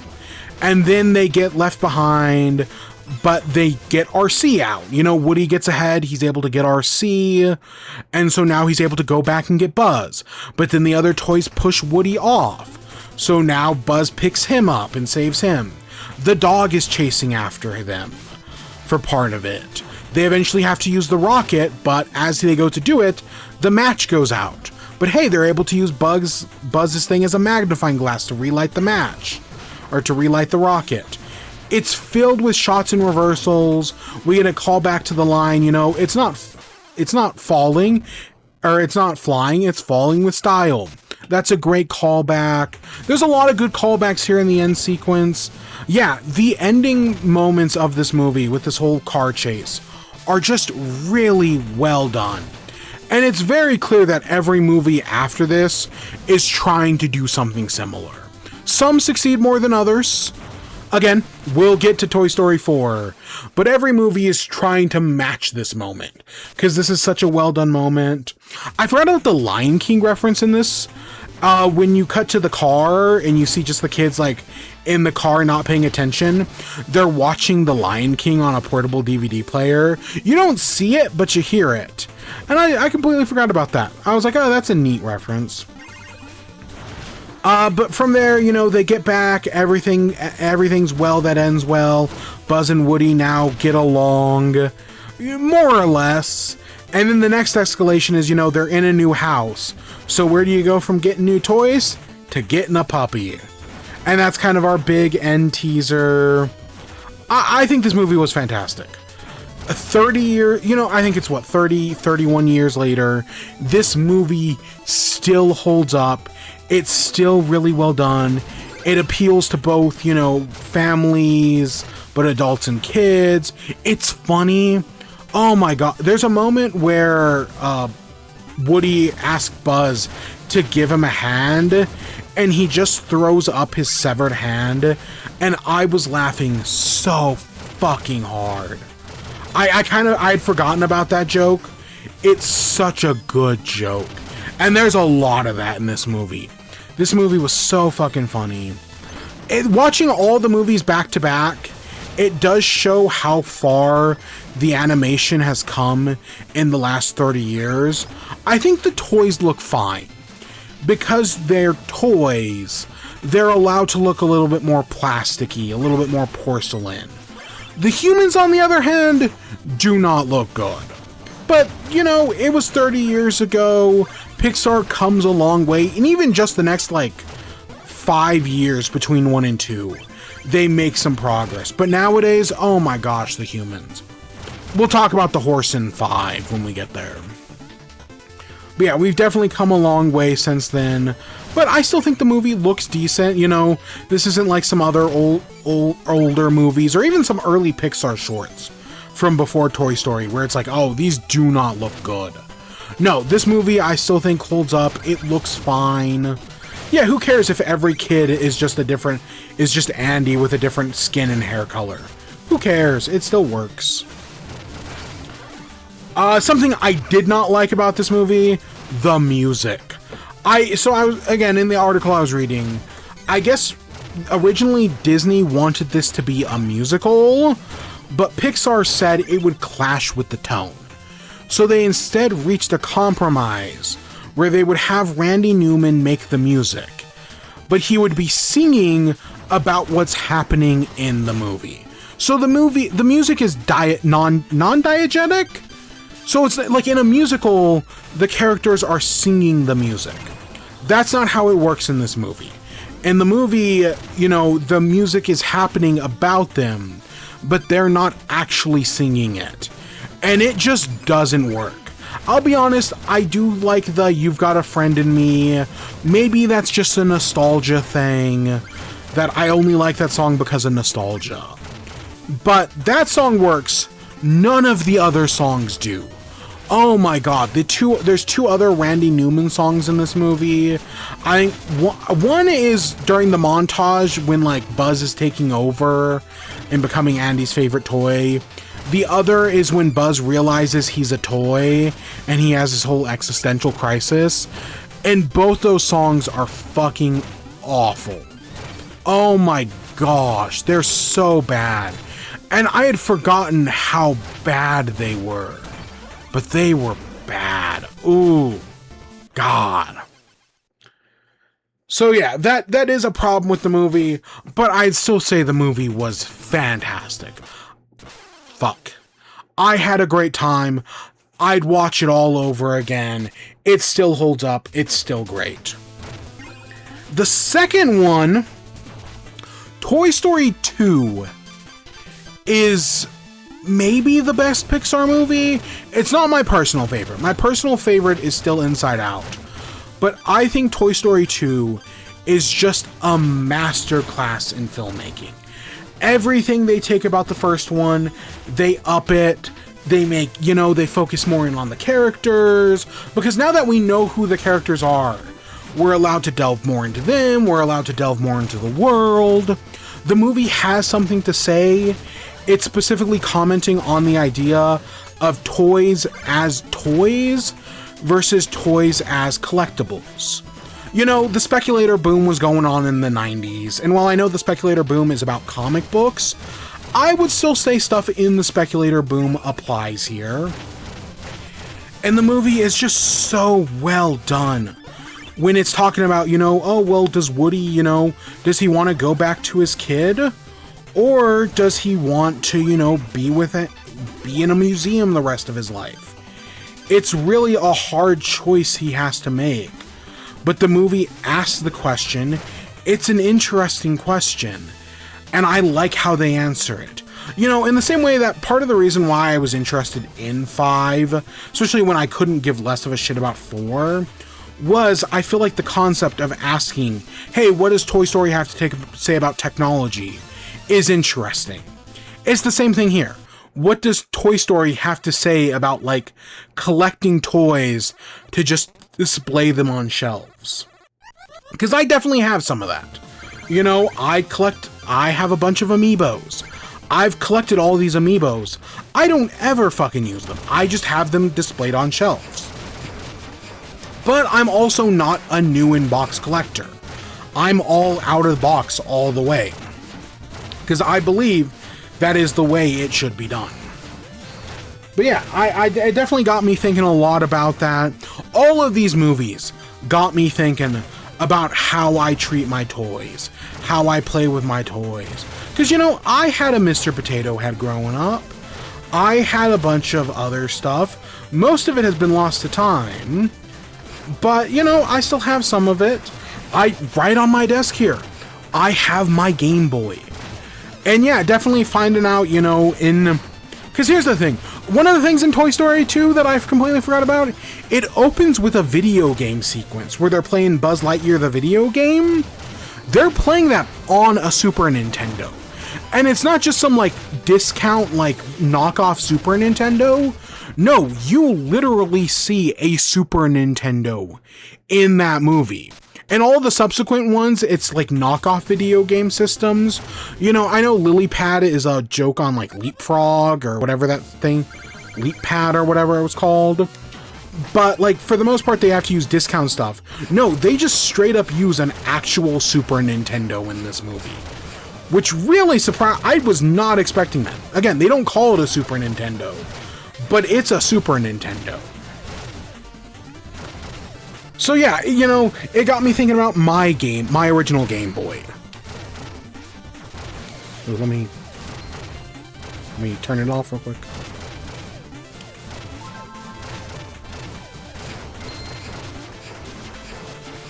Yeah, that's my original Game Boy from 2001, as I think the Game Boy came out. And yeah, I just have that sitting on my desk because, you know, it's that thing, you know, in the third one, Andy has to decide what he takes to college. That's my Game Boy Advance. It's like, even though I don't really play it, it doesn't have a backlit screen or anything, I still brought it with me because it's important to me. Because it's my Game Boy. So, yeah, I like the opening of the movie with the whole Buzz thing. It's not as good as, like, some of the play sequences in, like, the second and the third one, but it's still a fun opening. We do get to see Woody play with Buzz and all the others, and during this, Woody's arm rips, and they talk about how toys don't last forever. You know, Andy gets put on a shelf, and he finds Wheezy, who was a toy whose squeaker broke, and he's been up on that shelf for a long time now. Because, yes, some things you can repair, but some things you can't. It's a really good opening, because it gets Woody thinking about his own mortality, which will affect the decisions he makes later in the movie. So yeah, I really like how the movie starts, because that's another thing Woody has to worry about, is not just his own, like, will he break, but also what happens when Andy grows up. You know, he won't be around forever. Or Andy won't be around forever. What happens then? And that's what makes the third movie so good, is they actually discuss that. It's why I want another Inside Out so bad. Because there's still so much shit they can talk about that they set up in the first two. And I want them to do everything with it. From there, Big Al shows up at the yard sale. Woody goes out to save Wheezy, but in the process, Big Al sees him and steals him. Because, yeah, you know, we talk about scalpers nowadays. In 1999, Toy Story nailed the kinds of people that scalpers are and what they look like. There's a scene of him, like, eating Cheetos covered in Cheeto dust. I feel like it might be a self-fulfilling prophecy with how these things go. But yeah, no, Big Al is great as an antagonist, but as a representation of these kinds of people that, again, are still very prevalent nowadays. You know, they're less focused on, like, Star Wars toys and more on Pokemon cards. Stuff still meant for children that they are taking away from children. Because fuck scalp. I don't even play Pokemon cards. And fuck scalpers. From there, we go to Big Al's apartment. He's a big, he's got this whole collection of Woody's Roundup. We meet Jesse, Bullseye, and Stinky Pete. Jesse and Bullseye are great additions to the cast. They play off of each other really well. We learn about Woody's whole backstory, that he was this toy in the 50s. How Andy got a toy from the 50s does ask an interesting question. I know eventually, I know there's speculation that it was Andy's dad's toy that, got passed down to him. I think that would make sense, but I don't think it's the end-all be-all. I mean, when we see Jesse's kid, Emily, even in this movie, it's the 60s, it's the 50s. So that makes sense that, Jesse had a kid way back then. But, that's it. That's kind of all she remembers. And then getting donated and going to storage for, again, presumably like 30 years. And then Stinky Pete, toys in the box. Again, it was the speculator boom. Having, fresh comics meant a big deal. Having Star Wars toys still in the box were worth a lot of money. And that's what, almost collapsed the comic book industry.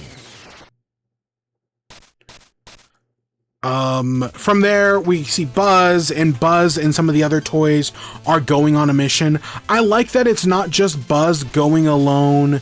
No, there's a whole cast of characters going with him on this mission. Again, it's in sharp contrast to later movies where, it's just Buzz and Woody on their own and they completely forget all the other characters. I'm struggling with this boss fight so much, I have to try something else. I have to try using like different powders and different whatnots. I'm getting my ass kicked so bad here. But yeah, so this said, one of the things, it's not really in the first Toy Story, but in all the subsequent movies, there's going to be an A and a B plot. Admittedly, some movies have more of an A and a B plot than others, and they inevitably always combine. But yeah, 2, 4, and 5 will all have A and B plots. 3 has a B plot, but it's a very minor one, and eventually it just folds back into the A plot. But yeah, so our A plot here is Woody, Jesse, Stinky Pete, and Bullseye, and they're all going to the museum, and Woody's learning about Jesse, deciding, whether he should stay with his kid or go. Meanwhile, the B plot is all about Buzz and the gang. They're trying to rescue Woody. They end up going to Al's Toy Barn, where they meet Barbie and the others. I think they're good A and B plots.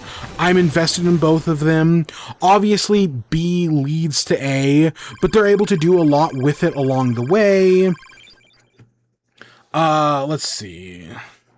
I like Woody and Jesse, I should say. We learn about Jesse's crybaby backstory, that she had a kid, but then that kid grew up and left her behind. Something that Woody is actively worried about. Is his kid going to leave him behind? Which is a very real possibility that he will one day have to worry about. And that's kind of how she's trying to convince him to go to this museum. I like Jesse as a character. I like that there's no romantic relationship between Woody and Jesse. Instead, they save that for a joke at the end of the movie with Buzz having a crush on Jesse. As Shea Frillis put it, they did it just to make a dick joke. And that'll lead us to the 5th one eventually. But no, I like that Jesse and Woody are more siblings than anything else. We see the scene of Woody getting repaired, which I also really like. That just, again, from Toy Story 1 to Toy Story 2, it's only like 4 years, if not even less. I want to say the actual turnaround was only, I want to say like a few months. Like, it wasn't as bad as like Smash Melee or Majora's Mask, but it was, honestly, it might be worse than that. It was a pretty quick turnaround for Toy Story 2, especially because the movie almost accidentally got deleted at one point. But the whole bit with, you know, Woody getting repaired is really just the animators flexing, and it looks so fucking nice. It's so well done. All the little details of Woody getting repaired. I didn't realize Woody has a bald spot, because in the new Toy Story they make jokes about Woody having a bald spot. No, he's got a bald spot in the second movie. It's not as pronounced as it is in the fifth one, but like he's clearly already balding. But no, that whole bit is so good. Just, you know, you can't rush art. I really like the whole Woody getting repaired scene. It just, again, as art, it really makes me appreciate it. From there, we see Buzz and the gang. They all go to Al's Toy Barn. This is where we get the Barbie aisle. I like the addition of Barbie in this movie. It's fun. It doesn't really add too much. I think they do more with Barbie in the next one. But Barbie is a fun addition in this one. Them going with Tour Guide Barbie. We see the Isle of Buzzes, and they make commentary on the fact that Toy Story, the first one, was so popular that they couldn't keep shelves stocked with Buzz Lightyear toys. And so, you know, people overcompensated and bought too many. And so when we see the Buzz aisle, that's exactly what it is. I like the introduction of the second Buzz. We'll talk about the multiple Buzzes when we get to Toy Story 5 and how much I don't care for that. But in the second one, it really works. Having a Buzz who, you know, doesn't know that he's a toy, who's, you know, sent on this mission, but kind of going along with it because, you know, Rex keeps talking about the Buzz Lightyear video game. That's all in good fun. I really like it. It's a good contrast, especially when we see old Buzz show back up. It's good. It's fun. It gives Buzz a taste of his own medicine from the first movie, where in the first movie he didn't know he was a toy and Woody was struggling to get that through his thick skull. The same struggles Buzz goes through in this movie with the second Buzz, because that is a big aspect of this movie. When Buzz and the gang eventually do meet up with Woody, it's kind of a reversal of Woody having to talk to Buzz to go back to Andy in the first one. And it just shows how much our characters have developed, how important, you know, the mission is. Their goal is to make a kid happy, and that's what Buzz has to convince Woody of again. I really like that. The second Buzz, you know, he's got this whole arc of realizing he's a toy. But then I also like the bit where Zurg comes in, and then Zurg reveals he's his father. Just, you know, because Buzz Lightyear is a parody of Star Wars. You know, they literally, Stinky Pete says in this movie that the reason why Woody's Roundup got canceled is because of Sputnik. That kids no longer cared about cowboys. They cared about spacemen. And that, you know, leads to the rise of Star Wars and whatnot. It's interesting commentary. I hate this room. I hate this room so much in this game. God. I don't know, it's not entirely a Sputnik thing, I'll be honest. Like, yes, people landing on the moon definitely did play a part in things. But also, the cowboy market became so oversaturated. I don't know if you've read about the history of the spaghetti western and whatnot, but they start making so much of that shit. It's kind of like the video game Crash in '83. There was just way too much of it and nobody wanted it, that it was just inevitable that it was going to crash.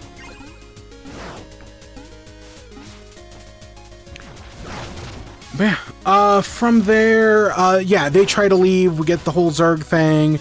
With Zurg as your father. I like how that's how they get rid of second Buzz, is that he's gonna stay behind with Zurg and play catch with Dad. That's really good, that's really funny, and it's a lot better than just making Buzz a clone, you know, just a future version of Buzz instead of his father. God, Lightyear is a fucking stupid movie. God damn. Go watch Buzz Lightyear of Star Command. It's much better than, you know, the movie that Pixar made that was just fucking garbage. One of the worst Pixar movies. Truly. Eventually, though, Woody realizes his mistake. He goes to meet back up with them. But Stinky Pete locks the vent. Because twist villain, he's the one who turned on the TV earlier in a scene I didn't talk about. And yeah, I like the twist. You know, nowadays, twist villains are kind of everywheres, but at the time, twist villains were less prevalent, and Stinky Pete being revealed to be the twist villain, that, you know, he spent years on the shelves being unloved because no one wanted a toy called Stinky Pete. That's a good twist. That's a good motivation for him. The actual twist that he can get out of his box is a good one. I like the Stinky Pete stuff. I don't know if I'd say he's like an all-time Pixar villain. I know people like Lotso more in the next one, but he's still a good twist villain. I do find him interesting here. So yeah, I enjoyed that. Oh, I like that when, you know, right when Woody decides to change his mind, the You Got a Friend in Me plays on the TV, because in the first movie all the music is non-diegetic, so we get You Got a Friend in Me being sung by Woody as like the theme of his TV show, kind of. I think that's clever, but it reminds Woody of how important a kid is, that he was made to play with a kid. Good shit right there, Pixar. From there, Big Al shows back up, he takes the toys away, Buzz and the others chase after them. They almost get Woody out, but don't. Eventually, they go to the airport. We get the airport scene. You know, half of it takes place on the baggage reels. The other half takes place on the plane itself. Again, it has a lot of good shots and reversals. It's trying to do what Toy Story 1 did with its whole car chase scene. I will be honest, this is a sequel, they do have to raise the stakes. The stakes are properly raised. I might like the car chase a little bit more in the first one, but this is not a bad scene. I still think they're both, you know, 10 out of 10 scenes. Just different types of 10 out of 10. And yeah, in the end, they end up throwing Stinky Pete in a girl's backpack. And just because his whole thing is that, oh, because he was an ugly toy, nobody played with him. But the second this little girl gets him, she's like, oh, you're ugly. I'm going to give you a makeover. It shows that, you know, even ugly toys have their purpose. And that Stinky Pete was wrong. But from there, they're in the cargo hold. They end up going into the landing gear. And Woody's like, do you trust me? Jessie says yes, despite only knowing him for like a day or two. So they jump, Buzz catches them, and it's all well that ends well. They get back to the house in time to meet Andy as he gets back from cowboy camp. I like that they steal the baggage cart. That's fun. Because that's how they do the transition to the next day. And then I like that Andy himself repairs Woody. And that compared to the earlier repair where it was like a perfect stitch, this one's a little bit more flawed. I like that. That's a good thing. He can play with Jessie and all those others. This is where we get at the setup of Buzz and Jessie's relationship. And a common thread we'll see in all these movies is Buzz, whenever he gets around Jessie, he stammers. Like, he can never get out a full sentence. It's like me talking regularly. But no, that's fun. Again, they make a dick joke out of it, but it's a funny dick joke. And then, during the end credits, they do bloopers. So there's a thing, early Pixar did this, that later, nowadays Pixar doesn't do this, but early Pixar did a thing where they would make fake bloopers for a movie, as if, you know, it was a real movie with live action actors. And that's really fun. I wish Pixar did this again. I know one of them did a while ago, but I wish more movies did these like fake bloopers, because they're a lot of fun. They're really cute.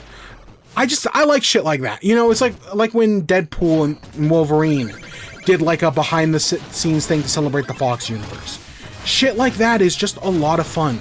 People like behind the scenes stuff out on a movie. Even if it's fake, there's a certain charm to it that these Toy Story movies have. So yeah, Toy Story 2 is the perfect sequel. It is potentially the best movie Pixar has ever made. It's got a great concept.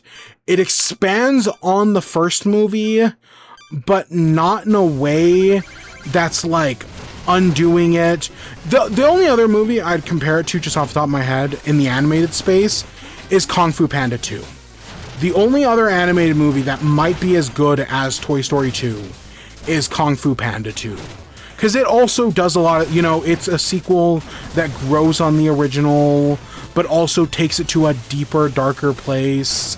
I personally prefer Kung Fu Panda 2, because I have said Kung Fu Panda 2 is a perfect movie, and my favorite movie of all time, probably. But Toy Story 2 is also fantastic. I love Toy Story 2. I love it. Of the 5, it is my favorite. We'll rank them all at the end, but of the 5, Toy Story 2 is my favorite. It is just so good. It does everything it wants so well. I loved it so much. I'm really glad I saw it again. And yeah, Toy Story 2, highest of high recommendations.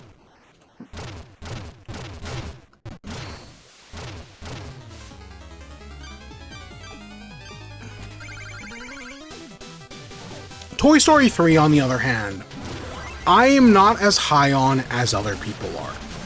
I know some people will say Toy Story 3 is the perfect Pixar movie. A lot of people will say Toy Story 3 is the best movie in the franchise. If it wasn't for Chris Chan's brother, it would have a perfect score on Rotten Tomatoes. As I learned this week on Twitter, Toy Story 3 is still a really good movie. It is.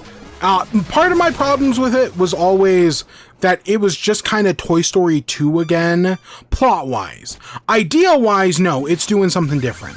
But plot-wise, they're kind of doing Toy Story 2 again. But rewatching them both back-to-back for the first time in probably a decade. No, it's not just Toy Story 2 again. It's doing different things. I do not think it's doing things as well as Toy Story 2 is, but Toy Story 3 is still really good. So the big thing with this one is it's all about what happens when the kid grows up. What happens to his toys? How do the toys find purpose? Where do they go? What do they do? Which is an interesting question. Again, they ask it in the second one. We see Jessie's take on it. She feels abandoned. Her heart is broken. And so in this one, yeah, it pays off what happens, it's been 10 years since the last movie had been made, and now we get to see what it's like when the toys grow up, or when the kids grows up. And so the toys, they've been rotting in their box for the past 10 years. Before then, we get a flashback sequence where we see Andy as a kid, and it just shows how far the animation has come. We get this whole moment where, there's this whole chain chase, and, Buzz saves Woody, and this giant ham robot, and the barrel of monkeys bombs. It's a lot of fun. It's a good, fun sequence to open the movie. Again, it's kind of doing what the first two do, just on a grander scale. But then, yeah, we see Andy's grown up. He's heading off to college. It's been 15 years since the original, more or less. The toys are desperate for attention. They steal his phone, which is still a flip phone. Because, again, this movie is still 2010. But in the end, they're not able to, really reunite with him. We find out they've lost toys over the years. That it's really only... I was surprised at how many toys are still in Andy's group in the first two movies compared to, the third, fourth, and fifth one. How many, side characters have just been lost by this point. They lose Wheezy, they lost Etch, they lost Bo Peep. Did we need an entire fourth movie to explain what happened to Bo Peep? No, not really, but they still did it anyways. Andy goes through his toys, decides that he's gonna put most of them in the attic, except for Woody. Woody is the one that's special to him, so he's gonna take Woody with him to college. It's something you put on your desk, you look at occasionally. It makes you reflect on, where you've come from. I get it. I do really get it. From there, the toys accidentally get put out in the trash because Andy puts them in a bag to put them in the attic. but before he can, the mom comes in, the attic door accidentally gets closed, so the toys think they've been abandoned. But no, Woody tries to convince them otherwise, but they don't really, like, Woody is their boss, and as a result, they don't like Woody the same way you wouldn't like your own boss. We get there's the toys going to Sunnyside, including Barbie, and they decide they're gonna go to Sunnyside with her. They go to the daycare. The daycare at first, it seems like a great place. All these toys are hanging out. They're having such a good time. And the toys get told they're going to the second room, the caterpillar room. Lotso, he seems like a lovely old bear. He talks about how, we may not have the same kids every year, but no owner means no heartbreak. They talk about kids the same way you talk about like a dog. Despite Louis C.K. being an asshole and, an abuser, there's an old bit he has about how getting a dog is an investment in sadness. And that's kind of how the toys talk about people. Having a kid is an investment in sadness. But as Woody sees it, it's still better to have the kid. And, as other properties will later put it, that it's better to have loved with that kid than to just never have it at all. So yeah, we also see Ken. Ken is played by Michael Keaton, who I fucking love in this movie. Michael Keaton does such a good job. I love all the Ken and Barbie stuff in this movie. Like, yes, they're licensed products, but they're so fucking funny. Ken is this effeminate man who's kind of, like, he's not gay, but, like, the other characters are, like, suspicious. He could be bi. But Ken is great in this movie. Barbie's great in this movie. Yeah, they're all fantastic. I talked about how Jessie was a strong female character. Barbie in this movie, I would also say the same thing about. And Ken ends up being the damsel in distress that she has to save and then kidnaps and whatnot. But Woody eventually sneaks out. He makes I understand later on they say that, because Woody snuck out, they've, like, increased the number of guards and whatnot. But he still makes the escape look easy. And so from there, we see the other kids. They're in the caterpillar room. And so when the younger kids come in, all the toys are getting abused. They're getting painted on. They're getting stuck up noses. It's kind of like, in the first movie, Sid is the antagonist, but he's not the villain. The younger kids are kind of the same way. They're not even really the antagonists of the movie. That goes to Lotso. But it's more that, they're just younger kids. They're rougher on toys. But as Lotso even puts it, somebody has to play with the younger kids. It's a duty that has to be done, and that, if they do their time, eventually they'll graduate up to the big kids' room. Buzz goes to talk to Lotso, but Lotso, at first he's like, yeah, you can move up and your friends can't. But Buzz doesn't have that, so they reset Buzz, because there's something weird going on with Buzz in every single one of these movies. Okay, so in my memory, I was going to say Lotso is just another twist villain. Kind of like Stinky Pete in the second one. But no, Lotso isn't a twist villain. They do his reveal, like, the second time we see him on screen. I would not... And it happens, like, halfway through the movie. Lotso is not a twist villain. He's just a straight-up typical normal antagonist. And he is a good one. I do think his motivation is far more compelling than, I would say, Stinky Pete's from the second one. Because the big thing is, Woody eventually makes it to Bonnie's house, and he learns from Bonnie's toys what happened to Lotso, that Lotso big baby and the clown doll, whose name I don't remember, they were abandoned by a girl named Daisy, and then when they got back, they found out Daisy had replaced Lotso, and that just broke something in him. It teared something in his heart, and he promised to never love again. So then he goes to Sunnyside, and he becomes their evil dictator. I will say, I have seen people make the comparison that Toy Story 3 is a metaphor for the Holocaust. I would not go that far. This is more of a prison break movie.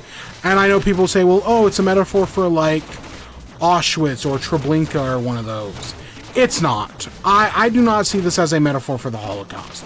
If you see that, okay, you know, it's kind of like Lord of the Rings. You know, people will say Lord of the Rings is a metaphor for World War I, despite Tolkien asserting that it never was. I could see the same thing here. I do not think this is a metaphor for the Holocaust, but people will see art the way they want. So yeah, we kind of get our A and B plots for a little bit. You know, there's the A plot of all the toys stuck at the daycare, and then there's the B plot of Woody trying to get home to Andy. But eventually, you know, they're really quick, because eventually Woody gets back to Sunnyside, and they plan on breaking out. Because Sunnyside is a prison at the end of the day. And, like, you've got solitary confinement, which is the box. Woody finds out about, you know, how to sneak out through this Fisher-Price phone. I had one of those Fisher-Price phones as a kid, where it was like a little car with wheels. Yeah, it's one of those things where it's like, yeah, I had one of those. I don't know if I don't think I had a Buzz Lightyear or a Woody doll. I might have, I don't really remember, but I definitely remember having one of those Fisher-Price toys. And one of those speak and spell keyboards. I remember those. They're long gone by now. No, I do still have the Mr. Potato Head. Or, you know, it's still at my parents' place. But outside of that, yeah, most of my toys from then are just gone. But yeah, they talk about how they're going to do a prison escape. You know, they got to get rid of the monkey, who is, as a kid, that monkey was genuinely fucking horrifying. The Symbols monkey. But, so they do their whole plan for their breakout, and at that point the movie basically becomes a prison break movie of, like, how are they gonna get out? But I like a good prison break movie, so I'm not really mad about the whole thing. I think they make a good time with it. Their plan is creative. You know, they get Mr. Potato Head thrown back in the box, so that way he can sneak out and become a tortilla. For some reason, that's like one of those bits that always sticks with me about this movie. Maybe it was because it was in the ads or whatnot, but I always think of the Mr. Tortilla Head. Barbie goes back to Ken, and then finds out how to reset Buzz. I like the whole torture scene, you know, Ken says fuck as Barbie's tearing up all his clothes. Woody and Slinky go to fight the monkey, and they eventually tape it all up. They reset Buzz, but when they reset him, they stick their thing in the reset slot too long, and they accidentally make Buzz Spanish. Spanish Buzz is really funny. I especially like in the end credit scenes when they're dancing to the Spanish version of You Got a Friend in Me. I wonder what they do in the Spanish dub of the movie. Like, is it now Buzz is speaking English? Or is he speaking like a different, like, do they make him like Korean or something? Either way, it'd be a funny bit. But eventually they're all able to get outside. They're aiming for the, like, trash chute. And then they all get there, and find that Lotso knew about the plan. Because he found the monkey, and so he knows what they were planning on doing. He threatens to, instead of them coming back, he's just going to throw them all in the trash. But then Ken betrays Lotso to go for Barbie. And then Big Baby betrays Lotso because Woody has the little chip that says Daisy on it. And Lotso destroys it, which annoys Big Baby, so Big Baby throws him in the trash. From there, as they're all trying to escape because the trash truck is coming, Lotso drags Woody into the trash truck, and the rest follow to save him.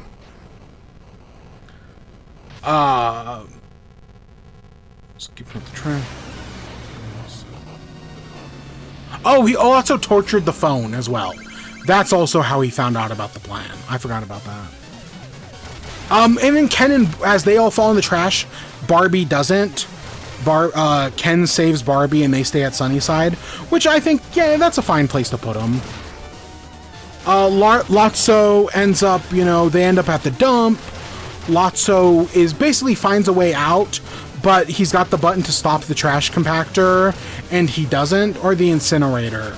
So he doesn't do that, and as a result, he ends up getting his karmic punishment of being strapped to a trash truck for the rest of his life.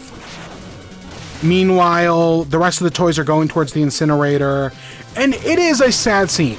I don't know, you know, Toy Story or Pixar movies have always had their emotional scenes.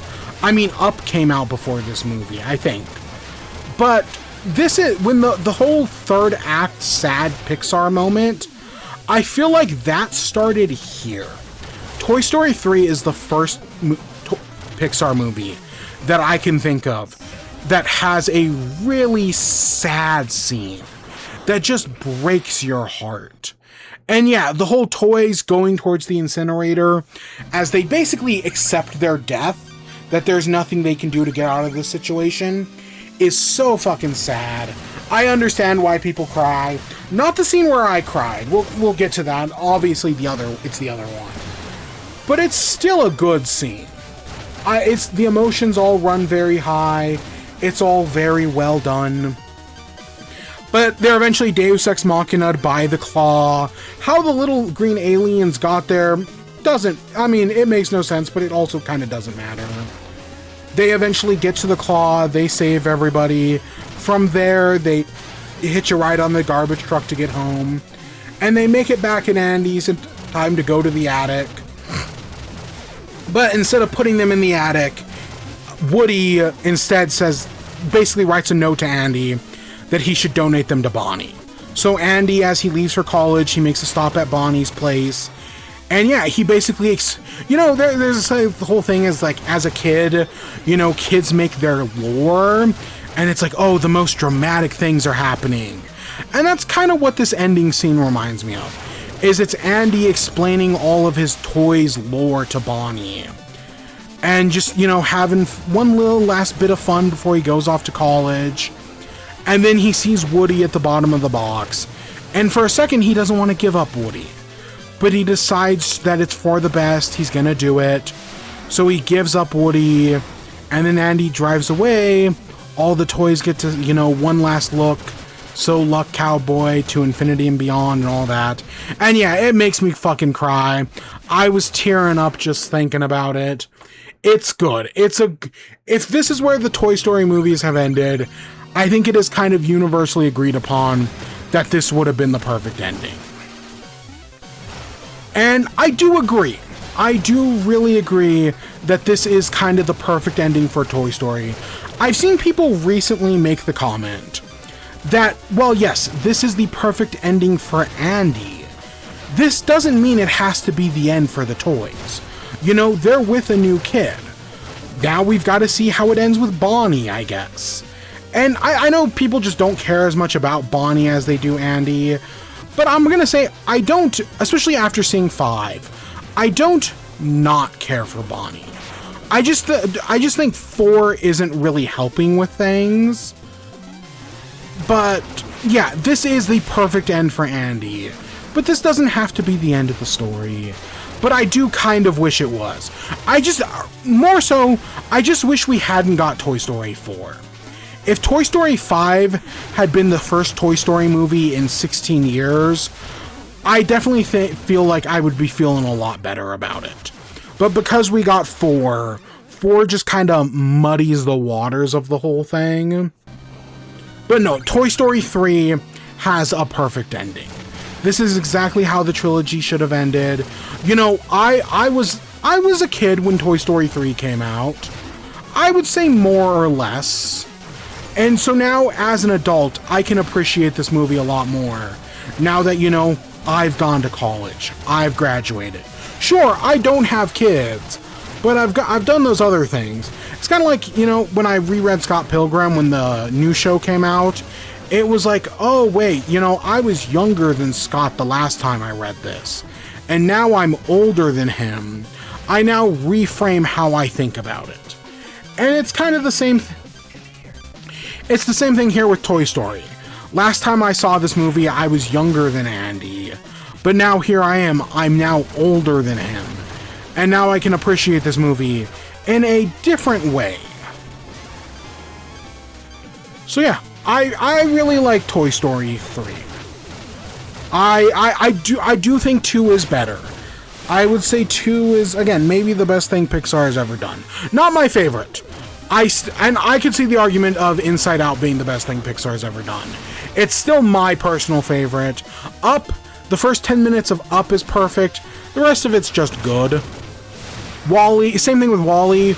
WALL-E is also really good, but I feel like it loses them a little at some point. Whereas this one really doesn't. They're just, Toy Story 2 and 3 are just fantastically consistent along the way. I've seen many people say that the Toy Story trilogy is the perfect trilogy, and I don't disagree. I still will always prefer the Kung Fu Panda movies. I still will stand by Kung Fu Panda 2 as my favorite movie of all time. But the Toy Story movies are all still really good, and this is still a fantastic trilogy that gets all the accolades. It's great for a trilogy, because usually in trilogies, one of them sucks. You know, for as much as I praise Kung Fu Panda 3, the third one, while not bad, just isn't as good as the first two. And yeah, well, I would say the first Toy Story is the weakest.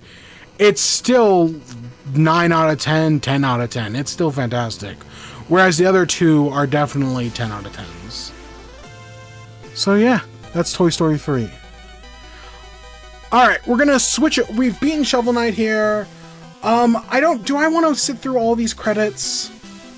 We could, but I could also just switch over to Splatoon. So I think that's what I'm gonna do. Give me a sec, because we still got 2 more Toy Stories to talk about.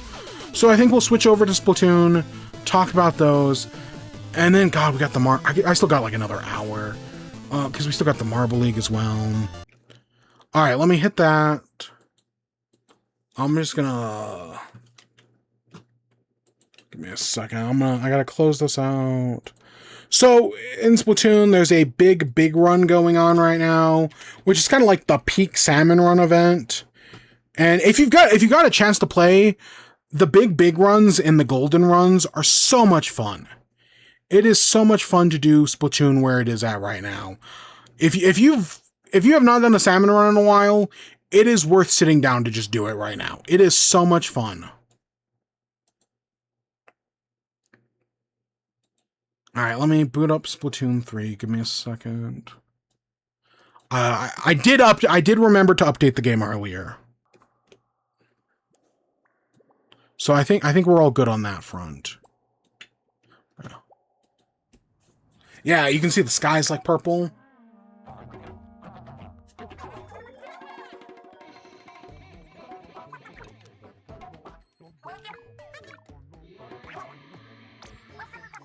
The music is different. I was like, something sounds wrong. I think it's just the music's different.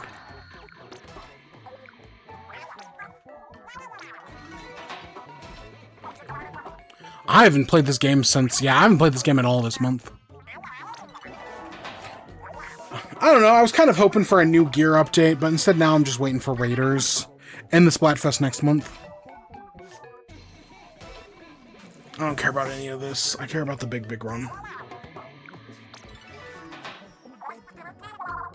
I forget how fluid everything is on the menus in Splatoon 3 on Switch 2. I'm amazed we didn't get a Switch 2 update that adds mouse controls. I'm so surprised that didn't happen. Yeah, whatever. Alright, let's get into... Shall we? Alright, so Toy Story 4. So, I had never seen Toy Story 4. I thought 3 was just such a good ending, and Toy Story 4 just didn't really have anything to offer. Whereas, you know, every other Toy Story movie has something to say. Toy Story 1 is all about, you know, what happens when, you know, what if your toys had feelings? Toy Story 2 is, you know, talking about toys versus antiques and whatnot. Toy Story 3 is what happens when the kids grow up.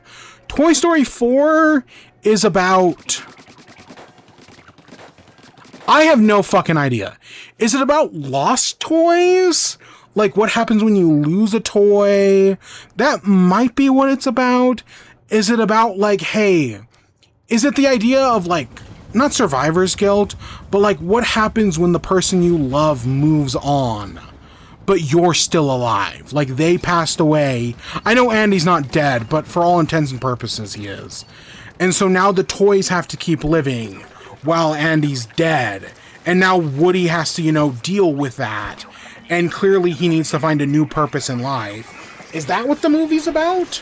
I don't think so. But if it's not about that, then I have no idea what the fuck this movie's about. This movie, I will say, this is not like a bad movie. There are plenty of Pixar movies that are worse than this. Cars 3. No, Cars 2, I mean. I've never seen Cars 3. Cars 2. The Good Dinosaur. Lightyear. Are all worse than this movie. This movie's biggest sin is that it's just kind of basic. It doesn't have anything to say. And I don't feel like they really added anything. That's the thing. I feel like every previous Toy Story added something. This one just doesn't. Well, okay, this one does add one thing. So the movie starts off with, Woody and the gang. They're playing. There's not really a play sequence in this movie compared to the other four. Bonnie, yes, she does spend some time with her toys, but because this movie's about Woody, he's in the closet while the rest are playing. From there, Bonnie goes to kindergarten, and Woody's like, oh, well, one of us should go with her, and Dolly, who's in charge. I'm kind of surprised it's not Jessie. Especially with what happens in the next movie, where Jessie is the favorite. It definitely feels like they should have set up Jessie as the favorite in this one, but no, instead it's Dolly. It doesn't matter. It's all semantics at the end of the day, but...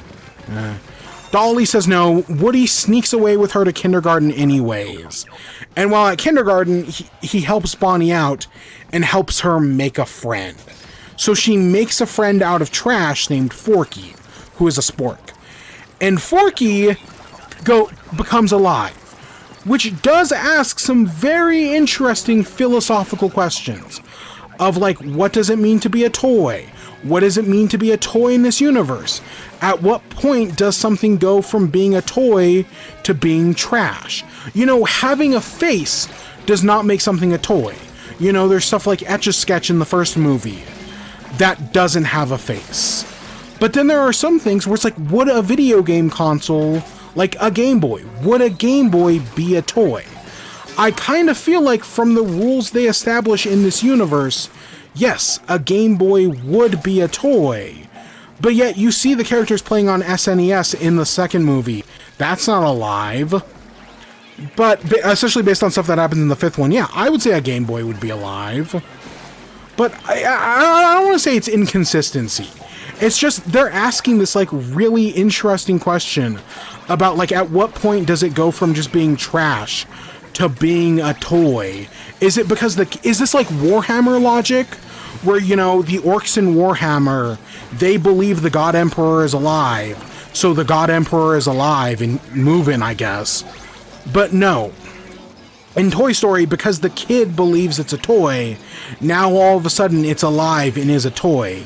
Even though it wants to throw itself in the trash. It's just fucking weird, and the movie clearly does not care about actually exploring it. They're just kind of doing it to do it. It's such a weird decision. From there, they're going on a road trip. Where are they going? That doesn't fucking matter. Along the way, Forky's trying to kill himself by throwing himself in the trash. And we keep getting these songs. We get this Randy Newman song that was, I think, nominated for an Oscar called Don't Throw Yourself Away, which is literally a song about how you shouldn't kill yourself. Which, yeah, it's more subtle than that, but it still is just a song about how you shouldn't kill yourself. Man, Randy Newman is not good at what he does. He had, like, one good song, and that's kind of it. Fuck, man. But yeah, they do it. They have a whole song and dance about how you shouldn't kill yourself. And then, not that I'm making light of suicide. It's just the way they put it in this movie is so fucking weird. Centaur World did something very similar and had a much more nuanced conversation about it. Well, that show was a musical.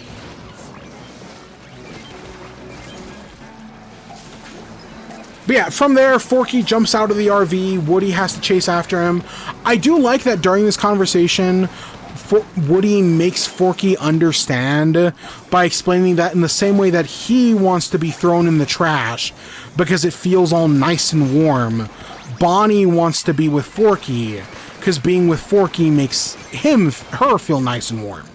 I like that. I like how he reaches this understanding. That makes sense. That's a good moment. There are good moments sprinkled throughout this movie. But eventually, you know, Buzz and the others stop at this RV park, and he tells Jesse, like, to buy him some time while he goes to find Woody.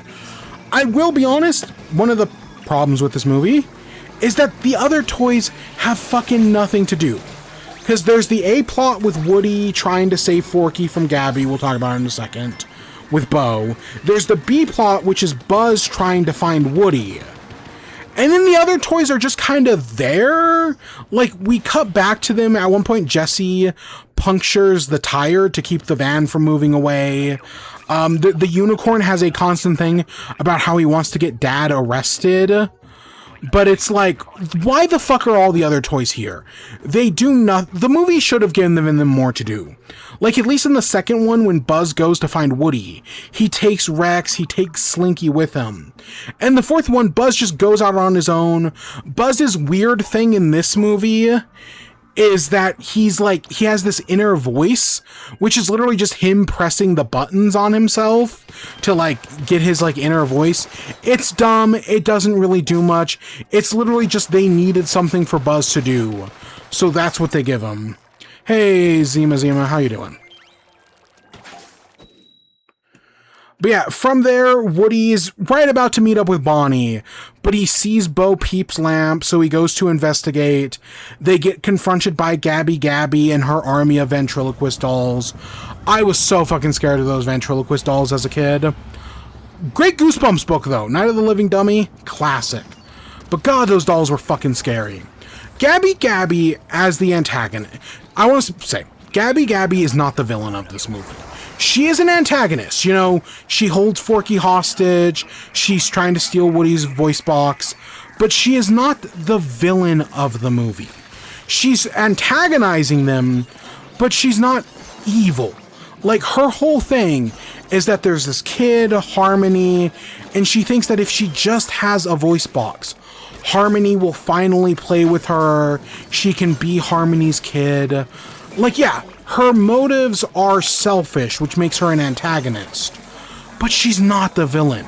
And especially when she's spending time with Forky, she's actually very nice to Forky. They get along really well. She's not the villain. The other toys describe her as weird. Like, there's a part of me that would say, you know, she's a metaphor for someone who's, like, autistic or something. I'm not gonna go that far, but there's clearly something going on there with Gabby. I don't mind her as a villain. She's not like a standout Pixar villain or anything. She's not one of the best, you know, especially compared to the previous three movies. But she's not bad by any means. There have definitely been far worse Pixar villains, including Old Man Buzz from the fucking Lightyear movie, who's a fucking awful villain. What the fuck were they thinking with Lightyear? Oh my god.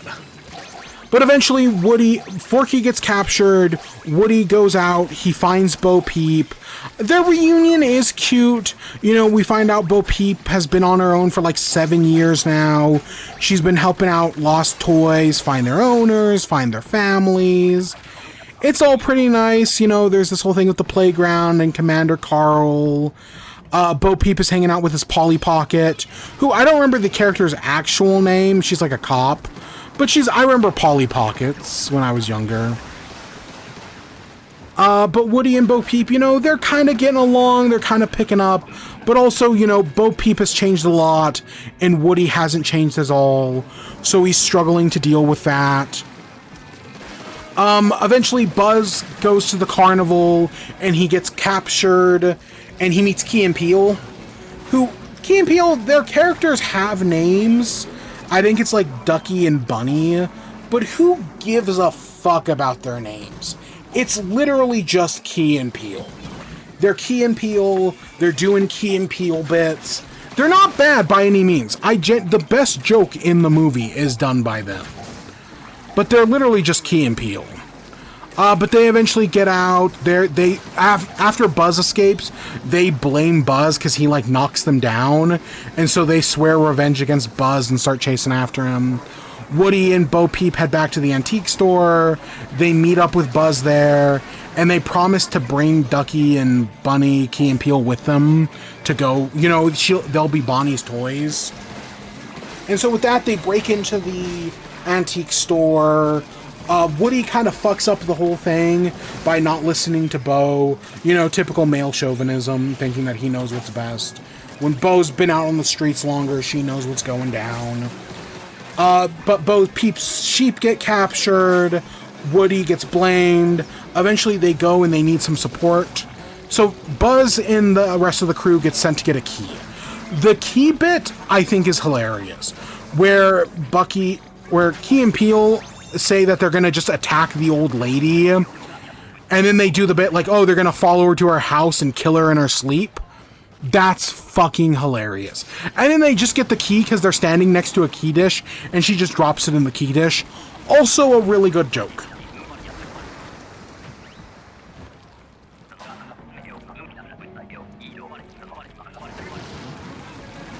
Meanwhile, Bo and Woody head to, I think it's like a pinball machine or something. And inside, you get the little tin drummer from, which is one of Pixar's earliest shorts. That's a cute reference. I liked that. But they find Duke Kaboom, who is played by Keanu Reeves. And that's all I kind of knew about him, is he's this Canadian daredevil, you know, Canadian Evel Knievel. He's French-Canadian as well. He was owned by a French-Canadian kid. And he's got insecurities that he wasn't good enough because his original owner, you know, was disappointed that he couldn't jump as far. But from there, they do their whole plan to get into the cabinet. It almost completely fucks up, but Woody gets in. He finds Forky, but it turns out it was a trap. Gabby was waiting for him. And so they end up losing Forky, and they barely make it out alive. Afterwards, Woody's like, oh, we gotta go back in there. We gotta get Forky. And Bo Peep's like, why? Why do you care? It's because of Andy, isn't it? You know, you're just trying to get Andy back. Or not Andy, but like the idea of like, hey, Woody wants to be as important to Bonnie as he was to Andy. Even though Bonnie's not playing with him anymore, Bonnie doesn't care about Woody. She likes Jessie more. But Woody goes back in and makes a deal with Gabby to trade his voice box for Forky. They do the trade. Gabby finally gets to talk to Harmony, and Harmony doesn't care. I'll be honest, it is a heartbreaking scene. And the scene that follows afterwards also, like, I did not cry in this movie, but I did actually get kind of close. We'll talk about it in a second. Bo eventually goes back for Woody, but realizes that no, you know, Gabby isn't a bad person. They're like, okay, let's take you to Bonnie as well. So with that, you know, Buzz goes off and is trying to, like, buy them some time so that way the others can come back. Because they're driving at night. I've been on some long road trips before. I usually don't, like, if my tire had broken and by the time I fixed it, it was night, I would just wait. I just wait another day. I know that might get expensive at an RV park, but I would not go out another night. Ugh. But yeah, they're buying, the whole joke of them like stopping and starting the car, I thought was just dumb. I did not find it very funny. And yeah, but eventually Woody and the others meet up. But as they're about to meet up with the others, Gabby sees a kid who is lost. And she decides, spur of the moment, that's going to be her kid. And Woody and Bo Peep help her out. And yeah, it's a very emotional moment, you know. She helps this kid. They find the kid's family. And it's like, look at this toy I got. And Gabby's like, oh, I'm going to be your friend. That emotional beat hits. Despite all the other myriad of flaws with this movie and the fact that the emotions do not work in this movie, that one little bit with Gabby is good. I'll defend that moment. I liked that moment. But from there, they go to the carousel. Woody has gotten Forky back. They meet up with the others. And, you know, Woody has to choose. Does he want to stay with Bo or does he want to go with the rest and Bonnie? And Buzz tells him it's going to be okay. Bonnie is going to be okay without him. And so this is Woody's goodbye. You know, he says goodbye to all the others. And then with that, he goes with Bo. And the others continue off on their way. And yeah, that's kind of where the movie ends. I mean, we get for some reason, Ducky and Bunny stay with Woody. Like, you would think they would go with Bonnie as well, but clearly the licensing for Key and Peele gets expensive. So no, they stay behind, and during, like, the end credits, we get this whole scene of them, like, helping free all the other toys at the carnival. Because they're basically joining the traveling carnival and helping out lost toys along the way. Yeah, I mean, this movie is fine. It did not need to exist. Like I was saying earlier, this is the continuation of the Toy Story. Andy's story may be over, but Bonnie's story is just beginning. Too bad Bonnie's barely fucking in this movie. Which, to be fair, Andy's not that much in the first one either. But I at least feel like he had more of a presence. Luckily, the fifth one will fix this. But the fourth one, no, Bonnie's barely fucking matters in this movie. Outside of, you know, Woody's do it for Bonnie. Yeah, I think the movie, it's not terrible. It's still Pixar. They know storytelling. They know how to write movies. They know how to write dialogue. They've got Tom Hanks and Tim Allen. Whatever you think of Tim Allen, whatever. But they've got Tom Hanks, you know. They know what they're doing. It's just, they just didn't have as much of an idea. I stand by, if this movie didn't exist, I think 5 would have hit harder. Because 5, I do feel like has something to say. But this one just doesn't. It makes perfect sense that I'd never seen this movie before, and I will probably never see this one again. I could legitimately see myself watching the other 4 movies. Even 5. I could see myself rewatching 5 before 6 comes out. Because we're definitely getting a 6. But with that, no, I don't see myself ever watching 4 again. It's not, there's just nothing here. So, for Toy Story 5, I want to give some spoiler-free thoughts real quick, and then we'll just go full spoilers. So as a movie, I definitely feel like there was potential here. The idea of Toy Story, a movie that's all about play, and the importance of kids experiencing play, and how play is so important in childhood development. This movie coming in and being like, hey, we're going to talk about toys versus technology. You know, what does Toy Story and Pixar have to say about the iPad kid generation? That's interesting. That's got potential. I kind of wanted to know, what was Toy Story going to say about the iPad kid generation? And yeah, they say it all right. Too bad I don't feel like they had much confidence in it. Because the movie's a fucking mess. There is an A plot in this movie, there's a B plot in this movie, which is all fine, but there's also a C plot. I feel like they just didn't have enough to say, they didn't have enough confidence in their main idea, they didn't have they didn't want to stretch out their main idea enough, so they throw in a C plot that is entirely unnecessary. The C plot isn't entirely bad, but you could have removed the C plot from this movie and lost nothing. Another thing you could have removed from this movie is Woody. Because this is a Jessie movie. This movie is all about Jessie. She's the main character of the A plot. This is all about her and her struggling to, you know, be there for Bonnie. And I really like that. I think that, again, the best stuff in this movie is when it's about Jessie and when it's about that fucking iPad, the lily pad. But when it's not that, this movie struggles. Woody did not need to be in this movie. You could have cut Woody from this movie, and I don't think you would have lost anything. And just give all of Woody's stuff to Buzz, and maybe, you know, give some more prominence to one of the other toys. I don't know, maybe make Dolly more of a player or something. And this movie would have been fine. But no, they weren't confident enough in their ideas, so they brought back Buzz. Luckily, it's not a permanent thing. Spoiler alert. It's not a permanent thing. You know, Woody's not back with Bonnie forever. No, he starts the movie with Bo Peep. He ends the movie with Bo Peep. That has not changed. But everything else, like, there's an idea here. This could have been great. But the movie we got is a mess. It's not terrible. It is not a terrible movie. It's just not a great movie either. It still is Pixar. They know storytelling. They know how to make a good movie. They know plot. They know characters.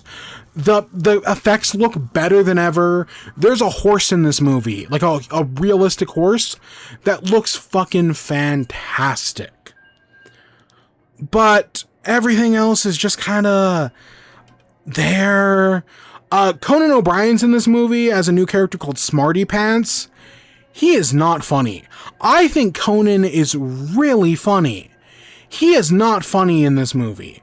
I think it doesn't help that they give him a lot of fart and poop jokes, because he's literally a toilet training teacher. He does not have that much to work with. But it's fucking Conan O'Brien. The other movies are funny. Key and Peele was funny in the last one. Conan should be funny in this movie. And he's just not. I don't know how they fucked that up.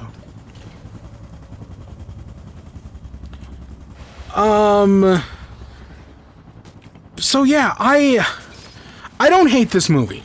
If you take your kids to go see this movie, they're gonna have an okay time. There are things about this movie that really work. I think Hoppers, that came out earlier this year as the other Pixar movie, was much more interesting. I feel like Hoppers had more to do, Hoppers had more to say.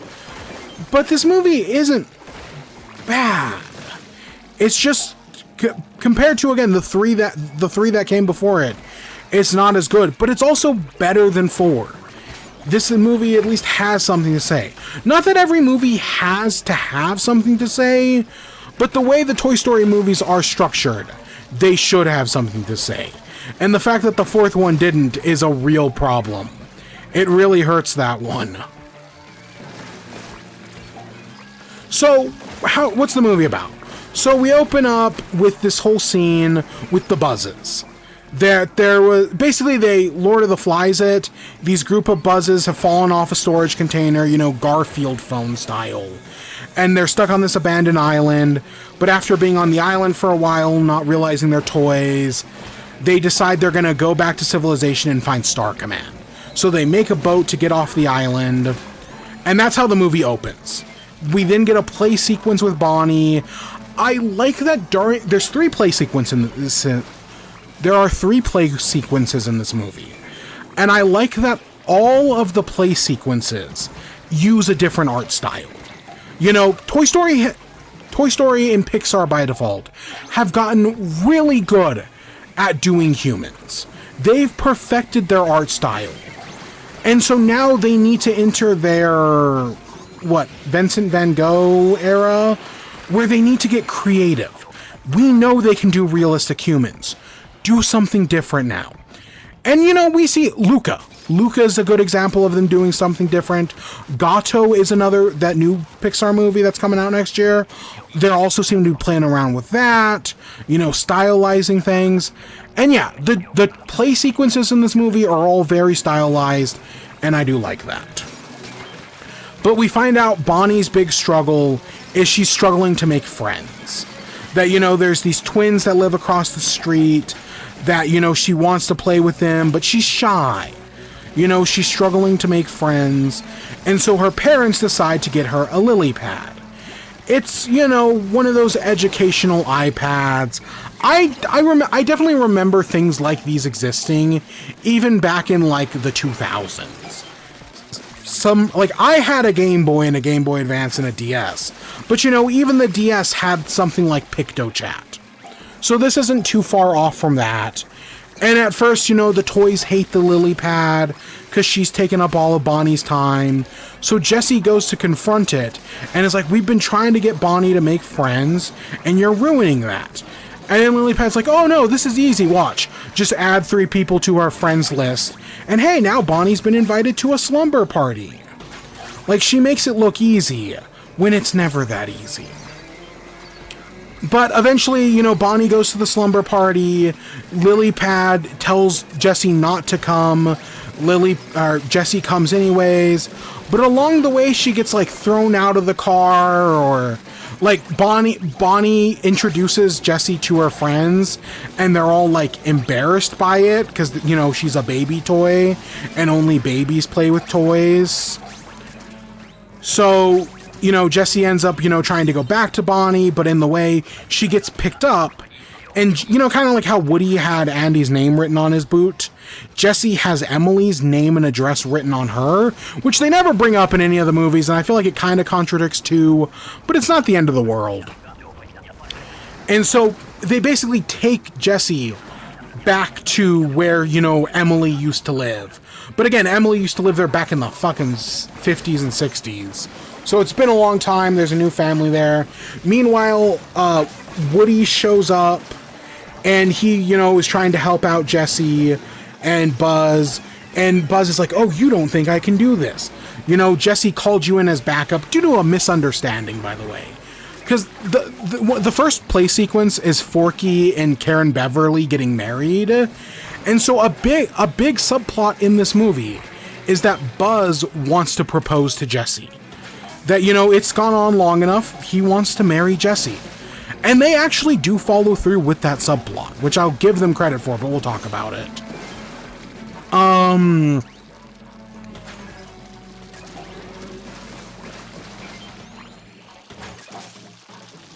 Let's see. From there, Jessie... So Woody's there, and they try confronting the lily pad, but it gets all the toys thrown in the garage, except for Buzz and Woody, who then unplug lily pad's charger. Because, you know, it's kind of like when you're running on no sleep, you're kind of in like a drunk-like state, so they're like, oh, we'll get lily pad on no sleep, and then confront her. Meanwhile, Jessie is at what used to be Emily's house. It now belongs to a new family who has a little girl Bonnie's age. I think she's like a year older than Bonnie, named Blaze. Which, okay, I know some people will say Blaze is a Minecraft mob, and you shouldn't be naming kids Blaze. I actually really like the name Blaze. Like, I know there's this great, I think it's a Tumblr post, where talking about, like, giving yourself a name when you come out as trans, and how, you know, someone almost named themselves Blaze. I like the name Blaze, even as a name for a trans person. In Jim and the Holograms, the trans character, she's named Blaze, and she's my favorite character. So I think Blaze is a great name. I'm a little biased, you know, the Jim and the Hologram comics are very good. I highly recommend you read them if you never have. But yeah, I think Blaze is a great name. And yeah, she's this cute kid. She's got a laptop, but she also collects like horse figures. So with Jessie and Bullseye, she puts Bullseye on her horse figure shelf. Jessie goes in to save her. Along the way, we find out some of her other toys had been abandoned, and they meet Smarty Pants, who is voiced by Conan. He's, you know, a toy for little kids to teach them, like, how to use the bathroom. You know, number one, number two. He's so fucking annoying. A part of it is that he's supposed to be an asshole. You know, he's the smug toy who thinks he's the best. He's tech. He's not a toy, he's tech. However, one of the things I do, because there's 3 pieces of tech. There's Smarty Pants, there's a little camera with a shameless Disneyland plug, and there's a GPS navigator. I like that when these 3 pieces of tech talk about Blaze, they talk about her the same way Jessie and the others talk about Bonnie. That despite them like trying to point out the difference between tech and toys, that the tech cares as much about the toy as the kid as the toys care about the kid. Like, we get these moments with Lilypad that shows that no, Lilypad cares about Bonnie the same way that Jessie cares about Bonnie. She just goes about it in a different way, and that's where the conflict comes from. I like that, because that's one of the things about this movie, is being a Disney and Pixar movie, they had a choice.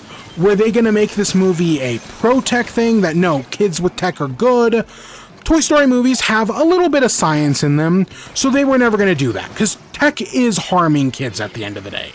They were never going to say tech is good. But they also weren't going to say tech is bad. You know, at the end of the day, Disney still has resorts in what not to sell. You know, they want everyone to have a Disney Plus subscription that they can watch on their iPad. They were never going to say tech is bad. So instead they come to this middle ground solution, which I know some people will say is bad because, you know, it's like not picking a side. But no, I think the middle ground solution they come to is good. Again, it helps that it shows that the lily pad cares. Which, to be fair, in real life, Apple does not give a fuck about your kids. In fact, they are exploiting your iPad kids. And, you know, not just in the app developers as well. It's all systems of exploitation and, you know, gambling practices. Oh my gosh. But this movie obviously isn't going to go that nuanced, but it's going to give some of it. And I like the nuance they do give. So yeah, eventually Jesse is able to use the tech to contact Blaze, or to contact Bonnie, and say like, hey, Blaze has your toys. Bonnie goes to get them back. But because Woody and Buzz, you know, when they were interrogating the lily pad, they fuck up and accidentally said the I have your toy message to everybody. So now Bonnie's, you know, new online friends like bully her and call her a baby. So when she goes to get Jesse back, she's like, no, she's scared, and she doesn't want to talk about it. She doesn't take her toys back. I do like the scene that happens after, where the mom is like fully aware that something is wrong with Jesse, or the mom is aware that something is wrong with Bonnie, and like, hey, do you want to talk about it? And they actually do talk about it. And the mom realizes how bad this is. And I like that lily pad realizes how bad this is. That, you know, she was so concerned with getting Bonnie friends that she didn't stop to think if she was getting Bonnie the right friends. And instead she got people who would bully her. And then afterwards, Lilypad throws herself away. She throws herself into a donation bin. That's great. I really like that. Like, they're showing that, yeah, the lily pad cares as much as the toys do, and that the toys are just selling her short because she's different. From there, we get our big emotional beat of the movie, because after Bonnie rejects Jesse, because they're at the home Jesse used to live in, the tire swing she used to play with Emily at is right up on the hill. So they go over there. She has these flashbacks with Emily, which I've seen some people mad that we see Emily's face in this movie, because in 2, we see what she looks like character-wise, but we never see her face. And I know some people were really worried that Emily was Andy's mom or something. She's not. Instead, the big reveal is that Emily grew up and had a kid who she named Jesse. That just because Emily moved on from Jesse doesn't mean she forgot about her. And so she named her kid Jesse.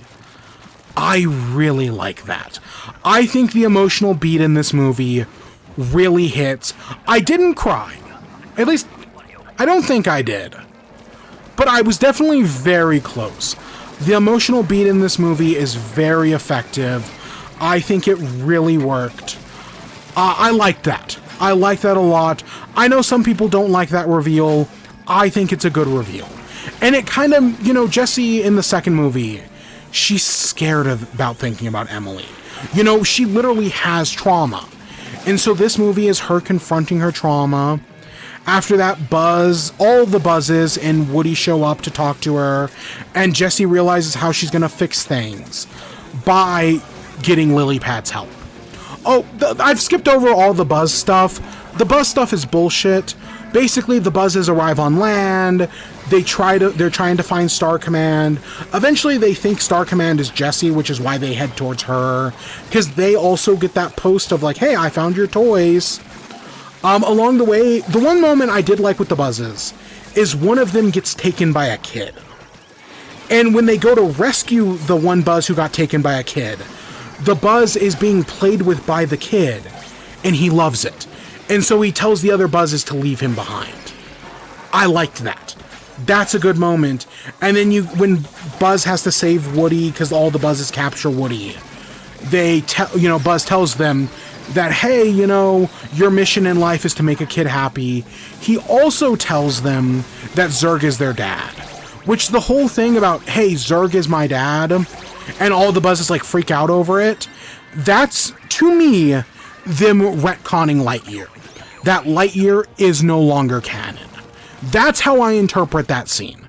Not that it was always dubiously canon to begin with, but in my opinion, Buzz telling the other buzzes that Zurg is their dad is them retconning that movie out of existence. Because nobody wants to think about that movie because Lightyear fucking sucked. I've said it like 6 times now. After that, eventually they all go, they find Lily Pad because she's in a donation truck. And so now they're all stuck on this donation truck on the highway. And it's like, oh, how do we get out of this? But since they're all high-tech buzzes and they have like Bluetooth and hotspots in them, they realize that Lily Pad can connect to the buzzes. All of the Buzz toys can fly. I'll be honest, I've never really thought of Toy Story as like sci-fi. Yes, it has talking toys, but it's more fantasy. These flying buzzes that become like drones are the first time I've thought of, oh, is this kind of sci-fi-ish? Like, this is, I don't know, maybe there is a Buzz toy that goes from a little toy but then can extend its wings and fly. Maybe Disney and Pixar were actually able to figure that out. But I kind of fucking doubt it. Either way, I do think when it first happens and all the Buzz extend their wings and start flying, I do think that is a get hype moment. I was like, yeah, that's kind of fun. Afterwards, they're, you know, Buzz, Woody, and Lily Pad are going in one direction. Jessie and Bullseye and the others are going back to Blaze, because they have a plan. I do like, before they go, Jessie and Buzz kiss. And they do share an actual kiss. There's been a thing on social media the last few days about how dare they put a heterosexual kiss in my kids' movie? How dare they push the heterosexual agenda on kids? Making fun of those people who complain about they're putting the homosexual agenda on kids, when it's just people kissing. This isn't an actual problem, but of course the worst people you know are falling for it, and thinking that, oh, people are actually serious about this movie pushing a heterosexual agenda. It's a joke. It's making fun of you. And the fact that you're too stupid to realize it just proves that the joke is correct. So one of the things I do like about this finale is that it takes the onus off the toys. You know, sure, they're the ones who arrange for Blaze to go meet up with Bonnie again. But at the end of the day, it's up for Bonnie to befriend Blaze. To decide that, no, they can hang out together, they can play with their toys together. That's up for Bonnie and Blaze to do. Which they haven't really done that in one of these movies. Not to this extent anyways. I mean, at the end of the day, it's up to Andy to decide if he's going to let go of Woody. But other than that, no. This movie, there was something, it was like a tweet or something, that was like, this movie gives Bonnie an arc. Because, you know, like, Andy's not in the second movie. He's mostly not in the first two. And Bonnie's not super in this movie, but she still has an arc. She's lonely. She wants friends. And in order to make those friends, it's up to her to do it. The toys will help her out, you know, kind of like Woody helped her out in the fourth movie. But at the end of the day, it's up to her to do it. And in the end, she takes the leap, and she befriends Blaze, and they decide to play, and they have Buzz and Jessie's wedding, which is very cute. Woody's also not there. You know, Bo Peep and Woody watch the wedding from the window, and then they imply that Woody and Bo Peep are going to get married next. They do not kiss. That was something somebody pointed this out, that Woody and Bo Peep do not kiss in the fourth movie, and they do not kiss in this movie either, which is kind of surprising. You know, I make the joke about pushing the heterosexual agenda. Yeah, that Woody and Bo Peep are not the heterosexual agenda. But also, Woody is definitely a bottom. Having now seen the fourth movie, Woody is a bottom, for sure. And yeah, that's kind of where the movie ends, you know. Bonnie and Blaze are now friends, they do the wedding. Lily Pad is there, you know, she's providing the music. They're sending pictures back to the Smarty Pants and everybody else. It's a cute ending. There is a post-credit scene, which is all the Buzz toys, because the Buzz, after dropping everybody off, the Buzz toys kind of disappear, and as it turns out, they go to a kindergarten and give themselves to all of the kids, and one of the adults takes ones as well, because, you know, big fan. That was cute. And then, as all the Buzzes are in all the kids' hands, a kid pulls out a high-tech Zerg toy, and that's where the post-credit scene ends. It was cute. It was a cute post-credit scene. And yeah, I don't love this movie's a mess. Like, I tried to describe it the best I definitely skipped over some shit, straightened some stuff out, but between balancing an A, B, and a C plot, the movie's kind of a mess. Half of the characters didn't need to be there. But the stuff that I do like, all the Jessie stuff, the lily pad stuff, I do really like. It's just everything else is kind of a mess. Everything else kind of sucks. Again, take your kids to see it. There are worse things they could see, but there are also definitely better things to see. I mean, we're getting a new Minions movie in like 2 weeks. I guarantee you this is going to be more worth your time than a new Minions movie. But it's still not great. But yeah, there we go. I enjoyed it. And yeah, that's all I got to say about that. You know, we'll talk more. By this time next week, I will have beaten Grounded. So we'll talk more about Grounded next week. I'll talk about Dragon Strikers next week as well. It's on Disney Plus. Go watch it. We don't have a new Rick and Morty to talk about. Or we don't have a new My Adventures with Superman. New Rick and Morty. Rick and Morty this season has actually been pretty good. If you haven't watched Rick and Morty in a while, I recommend it. The most recent episode was all about... There was a whole episode where they piss off this Kung Fu master who then five-finger death punches them. So they have to figure out how to undo the five-finger death punch. And then they get challenged by the god of punching, who is just Hawaiian Punch. That was so fucking funny. The most recent episode is all about Rick's drinking problem and how when he gets locked out of his computer, he's got this, like, Trent guy who is basically his, like, authentication. That was okay. But so far, I'd say this season's been pretty solid. You know, they've stopped giving a shit. They've stopped putting in all the incest jokes. And as a result, the show has gotten better because of it. Seasons 8 and 9 have both been pretty good. So that's great. Game Changer, the most recent episode, is called Night Shift, where basically you have one group of people who are working the day shift, who know what they need to do, and then you've got another group of people who are working the night shift, who don't know what they need to do, but they can also, like, buy stuff at the shop. And the challenges are just a lot of fun, you know. It starts off simple. Oh, you have to fold socks. Then you have to get all the rubber bands off the watermelon. The Ron Perlman one, because they get Ron Perlman to guest star. So fucking funny. Ron Perlman's fantastic. The final challenge is one of those, like, holy shit, they're actually going to go through with this. And they do, and it kind of works out in the end. I liked it. Overall, I think it's a very solid episode. It starts off slow, you know, as they're... Siobhan even makes the comment early on, like, is this entertaining? Are people actually going to enjoy watching this? And yeah, it does start off slow, but once you get into it, once the twists come about, again, Game Changer is still a game show. Not just like a game show like The Price is Right, but a show where they're playing a game and they have to figure out the rules. And to that end, this one very much felt like a game. Like, you could make Night Shift the board game. Like, they could, you know how they made a Game Changer board game? They could make a Night Shift expansion and it would work really well. Alright, so that's where we're going to stop there with Splatoon. I've had a good time. I'll play some more on my own later on. But I'm going to stop right there. And then we're going to boot up the Marble League. Shall we?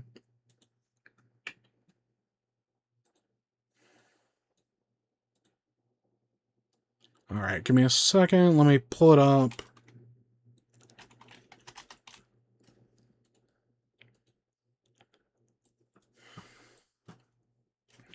Alright, so if we hit that,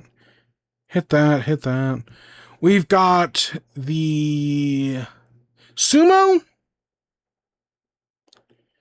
the Marble Rallycross Showdown, and then the final Rallycross. Huh, they broke them up into separate days? That's weird. Whatever.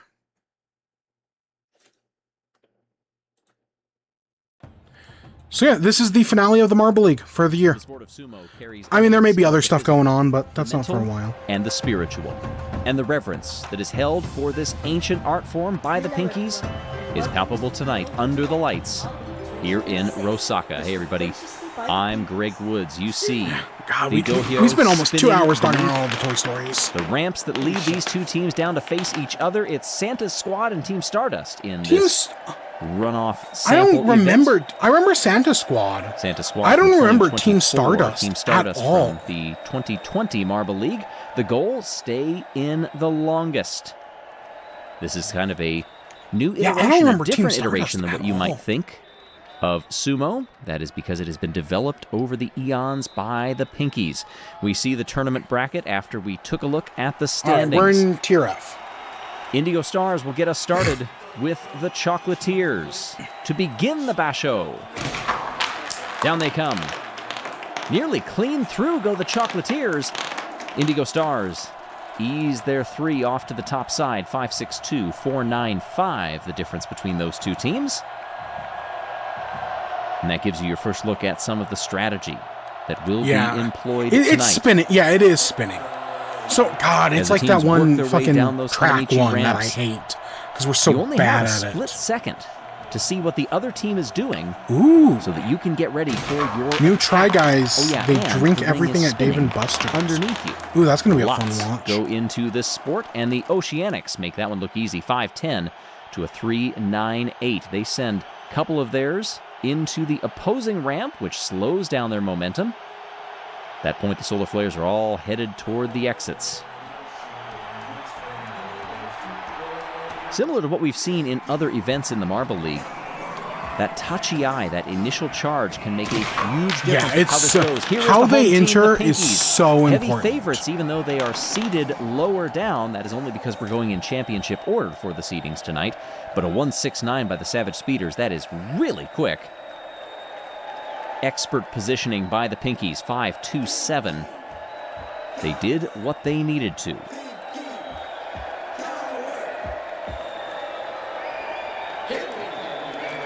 Up next, it's Hazers and the Blackjacks. 4 seed versus the 13. Blackjacks go through. Hazers chipped out to the side, and the Blackjacks will have 2 in there. And they keep 1 circulating around the middle, almost menacingly. 11-9-2.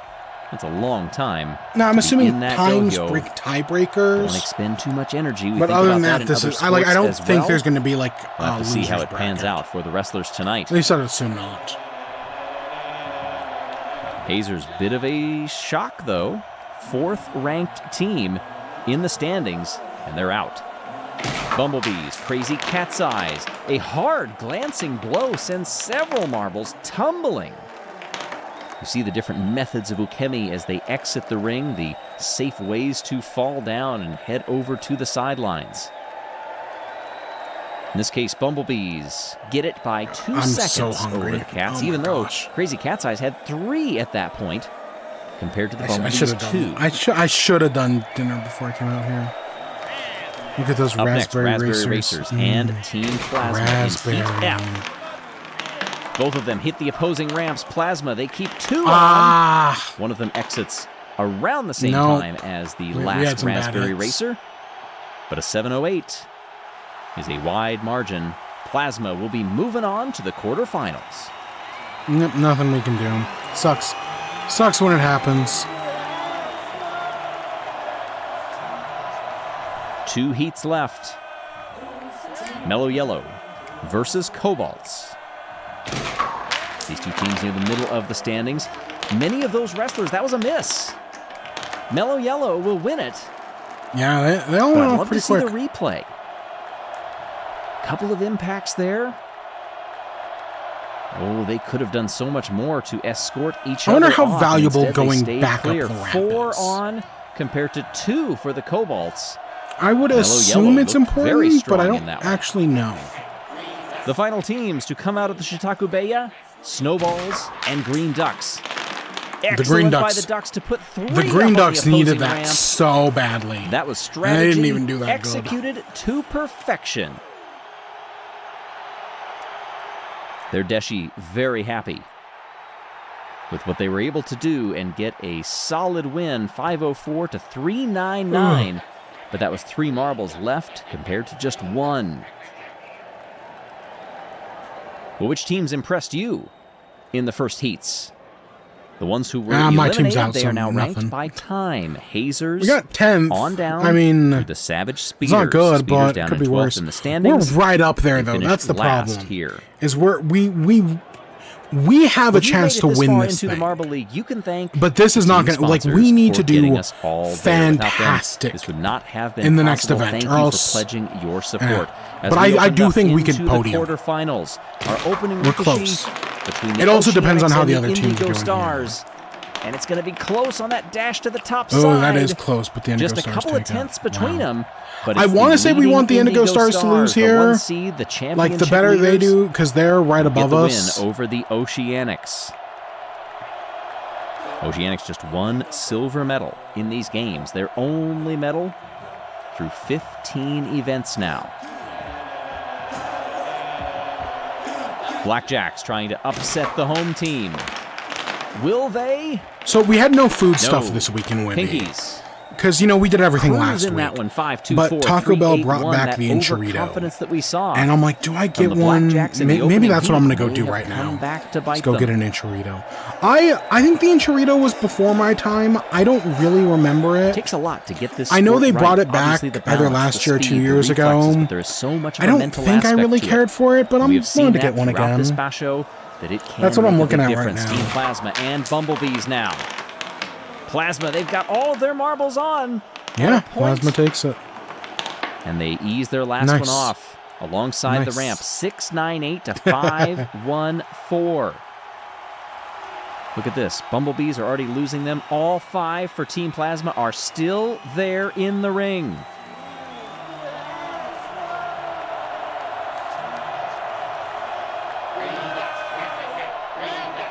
Now the Green Ducks and Mellow Yellow in our final quarterfinal. Green Ducks win this one easy. It is a short stint that was for both of the real teams. quick. Oh my 25 gosh. to 281. They When we all saw just that kind of initial went bit of scattering contact, towards the 4 edge. lost Only like instantly, one of just them, one left 2 of them to hit the tumble ramps, off to the but right it doesn't side. buy them that much time. 185 is the time. Wow. For Mellow Yellow and Green Ducks are I kind on of to want the Green Ducks to win, semifinals. if only because they're so low down that we kind of need them to win. Oceanics come in 5th in front of the Bumblebees, Blackjacks, and Mellow Yellow.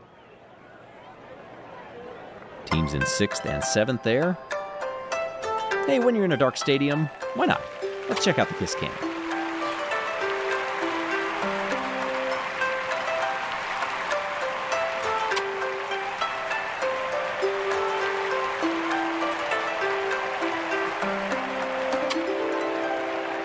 That's cute.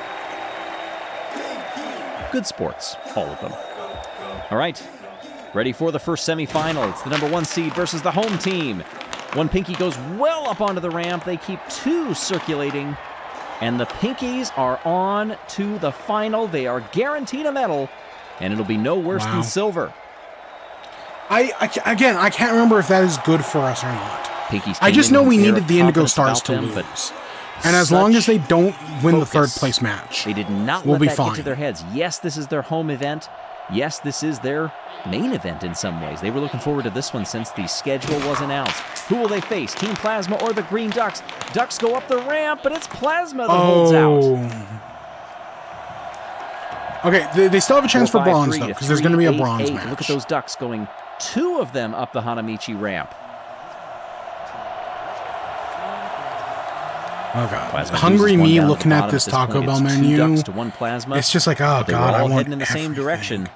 But also, Plasma everything is so escorted them fucking away and said, I'll be off to the Taco final. Bell is Thank one of you those very places much." like Jack in the Box, where, they used to be respectful known bow for from each cheap, of them. low-quality As we get ready for food, the bronze but you medal were match fine with the low and the quality because finale. they were cheap. Now, the quality is Big shout out exactly to the our YouTube same, members. but the helped to price make is this just quite an event. Have you skyrocketed. Oh my loved god. seeing the development A of your fucking grilled team? cheese burrito is Have almost you loved $7. seeing the development of Rosaka and the Ampink Theater over the course of this one? If you want to continue some of that team development, by the way, you can order your favorites from YellowsMarbleRuns.com. Which is just a normal. Check out that collector set, too. You can get one of everything. $2. Ready for the bronze. I can get 2 tacos Green at Jack Ducks in the and Box for Indigo like... Stars. Hard impact. Clears them out quickly. $1.50, I think. And the Green Ducks All right, there's your Green Ducks in will third. swim away They- with a bronze. This means that because they were, I think, the highest team without a medal. I think that is no longer true. Very fast I exit do not know if for every team 4 of has the a Indigo medal, Stars, but I while think the they Green do. Ducks kept 4 of I their think because of the Green Ducks, in the ring. every team now has a medal. Just like last year, running it down to the wire. Now, it's the final. Pinkies versus Team Plasma. Can the home team deliver? This is going to be very close to the side. Oh, and that I was think close, but yeah, Team Plasma outlasted them and have upset Just the home barely. team. 3 apiece right now. There goes 1 Plasma, 1 Pinky. Now it's 2 apiece. Plasma loses 1 alongside the ramp. Now it's 2-1, but the Pinkies are going to leave at the same They just time barely held on. Holy by crap. 3/10. Team Plasma have wrestled Sumo Gold away from the Pinkies.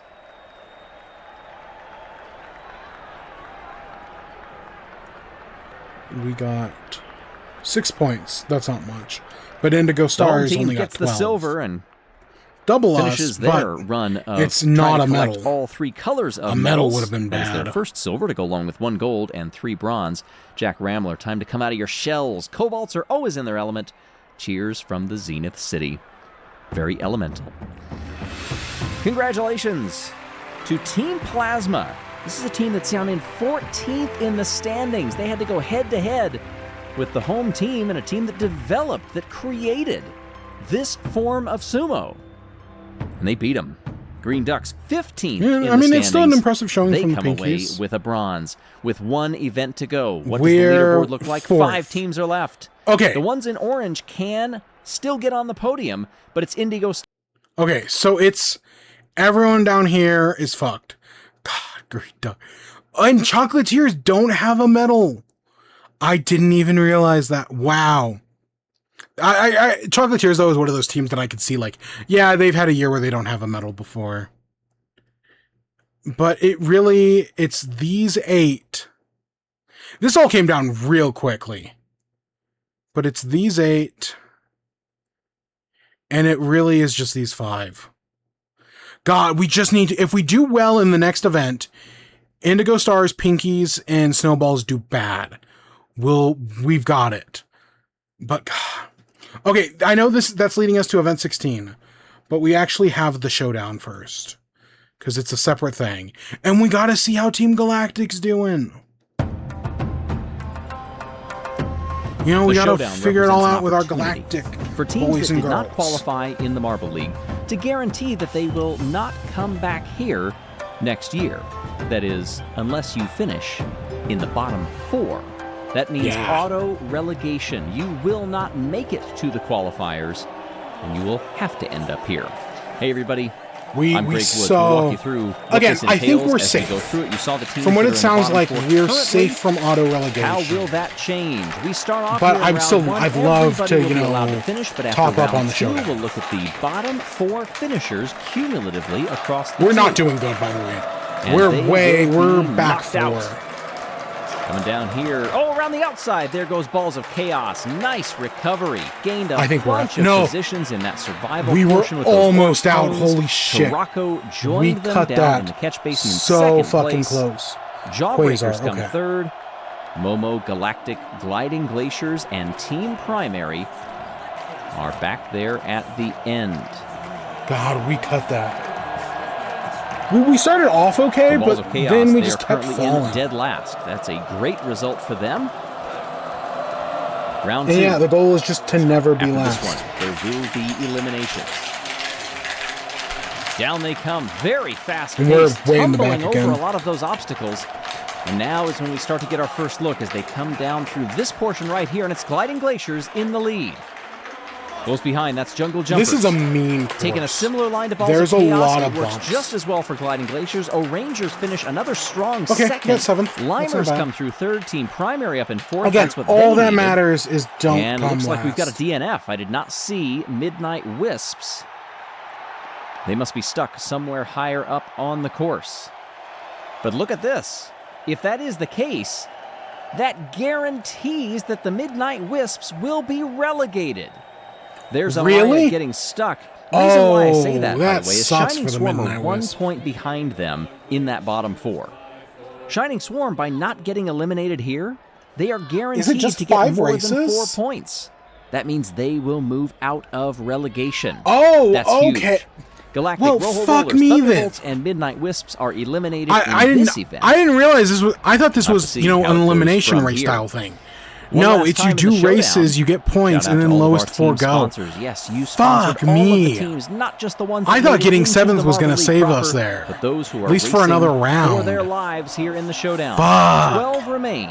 2 captains in the We field. could stop right here. For We race could. number There's no 3. reason to keep going. Down We could they stop right come here. After this Fuck. one, more will be eliminated. Fuck. Question is, who will it be? And we get our first look. It's Team Primary, who are in the lead. Turtle Sliders are close behind. Sliders are up in the top of the standings. I still for think the we're safe showdown. from They would love a good relegation. result here, but they're getting stalled But out, we're and still- again we're they not- lose out. Balls of Chaos We're definitely not winning absolutely the showdown blitzed this that year. bottom portion. And Even in though we fact, had a to add decent insult to chance. injury, I think. Turtle I Sliders think- were God, I caught hope for a so. while and needed to God, be I freed. We have fucking another hope so. DNF. This time, it's Minty Maniacs. God, if we get relegated next year, Looking It's down gonna there at break the my bottom of the standings, fucking Turtle heart. Sliders, they finish in ninth. You know, we They're fell so eliminated. Yes, far. they're atop the standings. and but then now we the door is rose open back up. Not for teams amazingly, like but we the rose back Wolfpack up. or the Jawbreakers to And come up and steal it now- away from them. The big thing Fuck, is, if though, we get Shining relegated- Swarm and Team Momo, by being eliminated and finishing where they Oh, are, God. they will be auto-relegated. It is a guarantee right now. They will not make the qualifiers. I think next we're time out. only safe because of how bad some of the other teams are that were just auto-relegated. That's the only reason we're not getting relegated, is because the teams that were already down there are 8 staying remain. down We're there. going to eliminate 4 more after this one. So it's weird that we did Limers 2 races have for the first narrow round, edge. and then 1 race Off for on all that the top others. side, Team Primary getting caught up. This was Balls of okay. This is Chaos. only Once 7 minutes. again, I thought they this video are was loving longer. this event. No, this is short. If they cruise on Maybe through it's the this next orange one that's like section 12 one more minutes. time, they will win it easily, and they do. Primary takes second place. It's a close battle for third. Wolfpack and the Limers.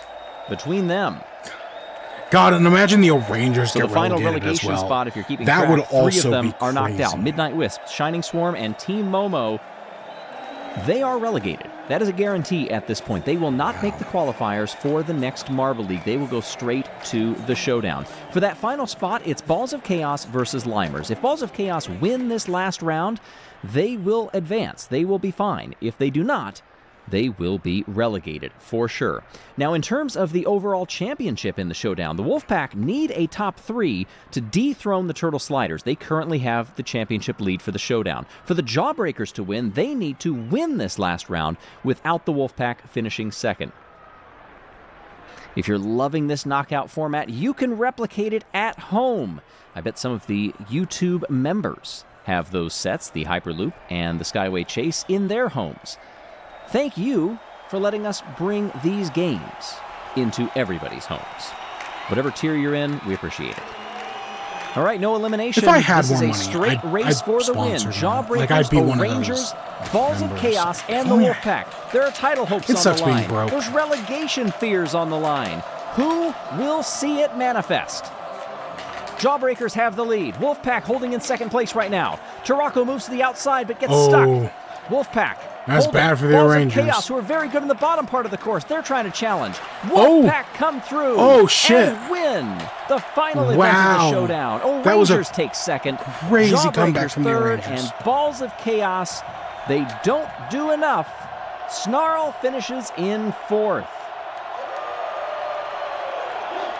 The Wolfpack had 53 points coming into this event compared to the Turtle Sliders' 60.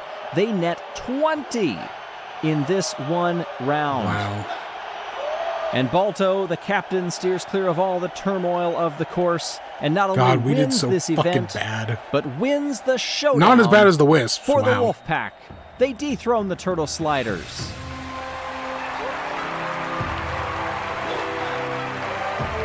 The podium for the showdown overall.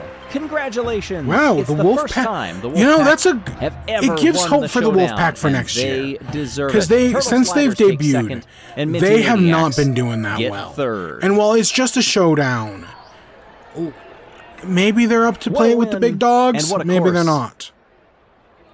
The Wolfpack, with their second win of these games, Yep, we finished in they seventh. win the showdown. We avoid relegation. Turtle Sliders come in second, Team- Minty Maniacs third. It's Shining Team Momo won 2 years ago. They went from winning the league to relegated. Holy shit. I mean, to be fair, the Cobalts won last year, and they ain't doing much better either. But holy shit. All season, we have been How looking back, far they celebrating a decade of the Marble League. We're thrilled that you've been That's with us wild. so far. What have been your favorite moments, not just of Marble League But hey, 2026? I got a chance for next year. 10 plus Not a very big years. one, but a chance. Put that in the comments below, and also But put right down now, who you we've think got the is Raspberry gonna win. Racers. Today, event 16, I'm assuming it's going to work the same Rallycross. way. We 2 will rounds, crown elimination, a Marble League and an champion. elimination every round. Hey everybody, I'm Greg Woods. If you weren't with us for the showdown, 3 distinct parts of this track. You've got the Gravitrax, the kinetic part up top. We're You have the far back. survival portion down below. Oh shit, we're not Very doing well to different start off elements here. and different obstacles throughout. And right now, it's the Snowballs who are leading. The goal, at least for the first 2 races that you will see, don't finish in the bottom 2. Snowballs get the win. Green Ducks and Pinkies were very close. Fucking- Oceanics in 4th. Oh my washed God, down to the bottom bottom. 4. It's That's- Indigo Stars. Oh, The Indigo Stars have put themselves on the back foot by finishing That's in good for last. us. Our championship the leaders. Pinkies, though, Only doing 5 really teams, well, of course, can is win not the good. Marble League. Coming into the this Hazers one, doing it's the Stars, better is not Pinkies, good either. Snowballs, Raspberry Racers, And then the Snowballs, we Hazers. also need to do bad. Bumblebees, Mellow Yellow, and Oceanics, they can finish on the podium. They just can't It's win. all right down to Everybody this, else, man. Their hopes have been dashed. So Indigo Stars need a good finish And here, we're starting off because terribly. we average finishing positions between these top 2 races. And then after this, the bottom 2 are out. Come on, if we just take some Green clean Ducks take the lines, lead but as we're they not. come into the Gravitrax. Now down into the Survival. Those cones have been tricky, and Snowballs ace it again. Green Okay, Ducks we got come second. 8th. Cobalts. I'd like to hope that keeps us. Order has drastically above- changed since the first Snowballs are doing outing. fantastic. Pinkies come in dead last. Savage Speeders, they finish down there again. Indigo Stars only 11th. We'll have to look at the average to gonna see be- who gets knocked Oh, out. this is And bad. pulling up the numbers. My headphones are also about Indigo to die. Stars will not They make keep it. yelling at me. Okay, oh, we 13.5 would the have average just finish, barely made it if it 12.5 was for the other Savage thing. Speeders, the second worst. And our And the Indigo championship Stars are leader is gone. out. That's great for us. They lead That this is, Marble League as by long as we 13 can points. pull our shit That is together, not an insurmountable gap We can- by any means, especially with 25 we can points on make offer, this up. 20 for second, 15 if we can just get our for shit third. together, oh, we might have a chance. As our team sponsors, some of them, their teams are going to come up just short in this one. But what a journey it's been. Thank you for your support all season long. Very quick out of the gate. We're starting The off Pinkies so were bad fired from a every cannon time. that time. Every time we're Snowballs ending were up on in the the outside. back. Now they all I don't get even caught see farther us. back. God, are we Solar stuck? Flares have the lead through the Gravitrax. Bumblebees are right behind them. Into the cones, which can shake things up immensely, as we saw in the I think- showdown. Solar Flares get the win. Pinkies. Snowballs Oh, also no! floundering, and we've got a DNF. Fuck! Within Fuck. sight of the finish line. Fuck! That is painful. Raspberry Racers Rizzy is 14th. We And as we look at the bottom needed 2, that so it will bad. be Crazy We have to come in Cat's first Eyes here. And the Raspberry Racers. No, we're out. Never who mind. are Fuck me. knocked out in race 3. That And means with we're Rizzy's not podiuming this elimination, year. That also I eliminates think the Raspberry we Racers need from it. That being gets able us to what, like win the Marble League. 3 points. We needed more than 3 to get So podium. now we are down to 4. And that's assuming the Pinkies and the 4 who can win it. Hazers and the Snowballs all go out right now. 12 marbles left. So close. We eliminate It was so 2 close. more after this round. We start watching more who is somebody at the just back went now flying than who there. is at the front. But we do want to take a peek. Strong finishes here. Keep you going. This has Snowballs are nothing to just do on with a time. roll. It's all about finishing positions. And again, marbles getting stalled. Why are they through the getting survival stuck back portion. there? The Pinkies with yet another strong showing. Oh, and then there's, Their is that fans, the Oceanics? I'd say have been starting to believe for quite a while that they could Wow. at least make a run at the There podium, goes the if not Cobalts. win Not that it the matters. overall Marble League. No home team has ever won it as host. Pinkies get the wins, but it's Cobalts and Oceanics who come in 11th and 12th. They are knocked out. Cobalts were in 10th in the overall standings. Oceanics in 8th. They could still podium coming into this round. Not sure that it is to be after that. If you've somehow made it to Event 16, you've not checked out the merchandise online. There's a lot more than what we're showing you just on these screens. It is more than just the marbles and the Skyway Chase and the Hyperloop, but that's a great starting point. If you're going to be going through Marble League withdrawals after this one, I know I will. Check those out. It can help. I'm not a doctor, but that's my prescription. Next So race underway. broken-hearted, man. Pinkies were once again up there, but now they are back We were into doing third. so They bad. gain some ground only to lose it through those yellow cones. Into the Gravitrax they go. And it is Mellow Yellow out in front that should coast to an easy victory, and does. Green Ducks continue a strong showing. This has been their event. Hazers up into third. Chocolatiers and Yeah, Pinkies round out that the last top part 5. just keeps But tripping it's people up. Team Plasma. Yeah, this is and the basically just an Snowballs. elimination race, They but come with in 2 last. rounds for the first round.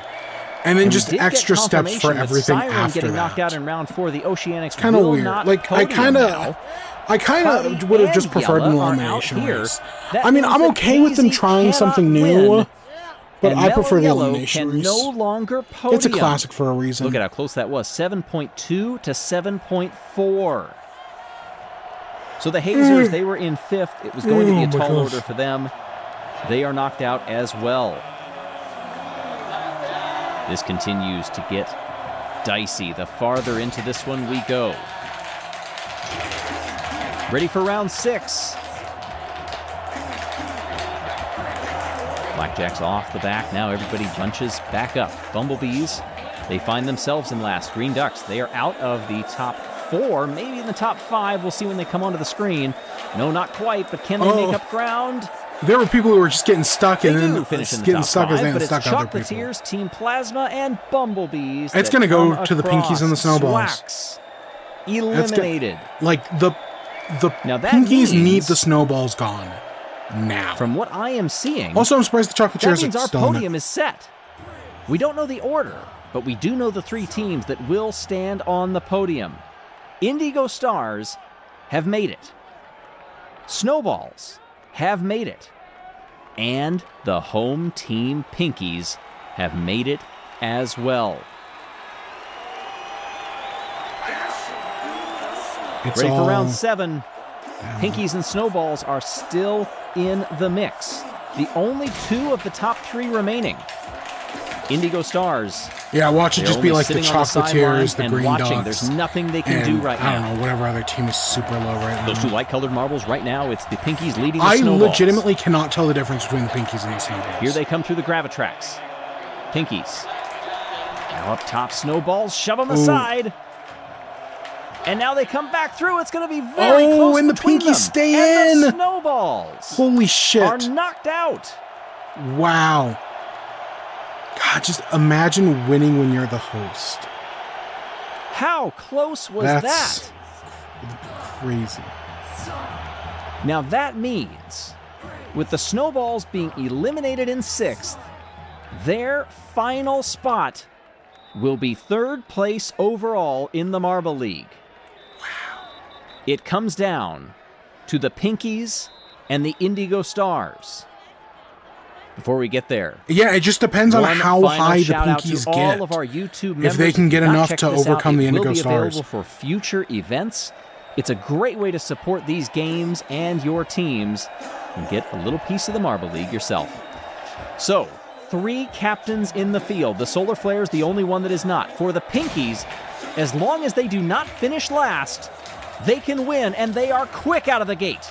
The pinkies want to bring this home and win it outright, but I don't think they're going to. They're taking some bad hits. Off into the distance. Pinkies. But so is everybody else. They cannot get stuck. That was one problematic area. Here they come into the survival portion. This is a team that was made up of actors that combined their forces and their love and of Chocolatiers competition. get a medal. And now the Pinkies have brought a Marble League championship home. Holy shit. Nobody went without a medal this year. Wow.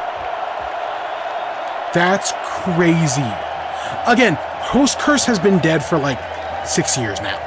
I will stand by. Host Curse died a long time ago. But this is... Pinkies fans, we can never say Host it? Curse again. The fact that the Pinkies won, I think this is their second win, right? Have already begun. Them and the Savage Speeders are the only teams to win 2 leagues. Has now broken the Host Curse and smashed it to the floor of the Amping Theater. Wow.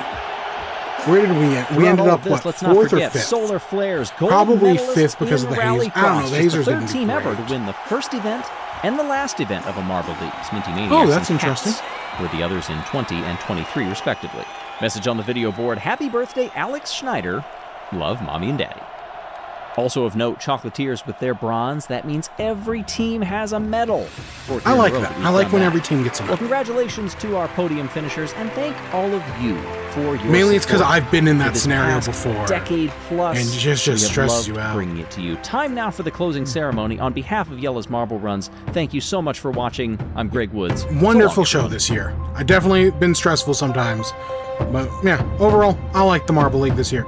Sucks my team wasn't in it. Sucks my backup didn't win. But it was close. It was a nail biter to the end. Sucks for all you Cobalt fans.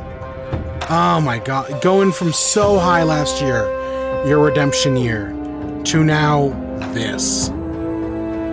L.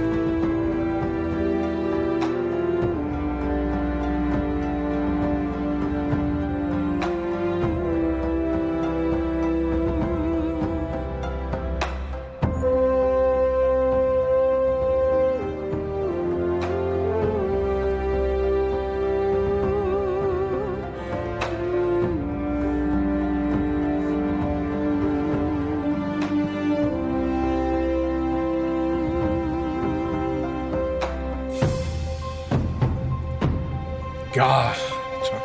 Savage Speeder, same thing. Fallen so far. Green Ducks have also fallen a lot, but not as bad as... Well, like, they've also been doing bad recently. They did bad last year, I mean.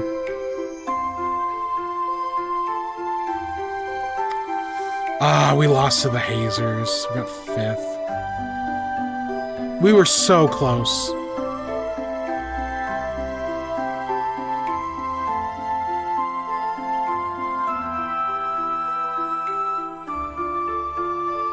It's really surprising for the Indigo Stars, because they're usually also a pretty bad team.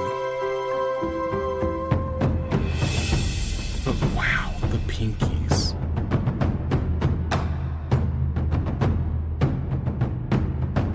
I would have never predicted that. Like, even though I stand by Host Curse is dead, Host winning never had. Again, there's a first time for everything.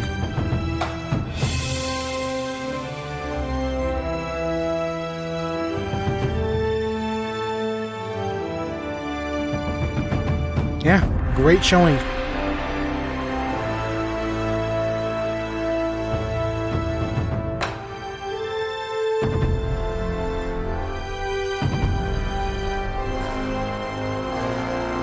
They can't have them surf the crowd or else they worry they'd lose them. That is something I worry about. Like, how do they keep track of everything? Who's the host for 27? It's always a hot tub. I guess it'd be a hot spring in this case. Yeah, good show. Good show, old sport. Good show.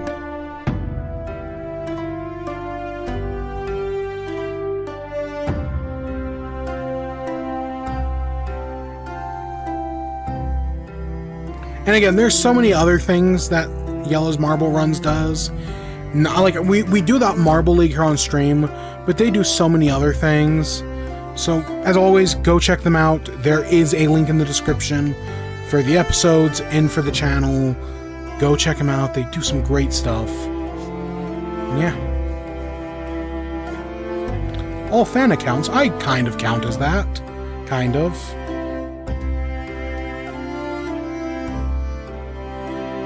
They do this out of pity for their own viewers.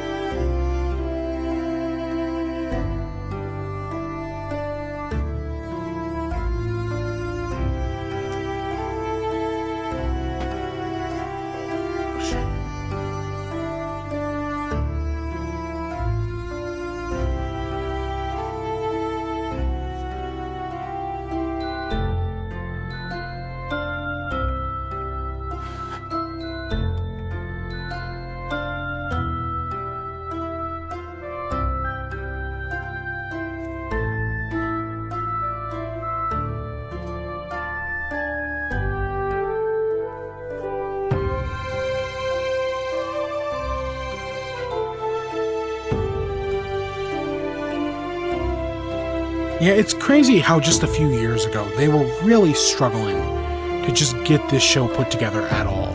You know, get funding and all that. And yes, sometimes that did cause some problems. I'm looking at you, Mint Mobile. And I hope they're in a better place. You can never really tell, but I hope so.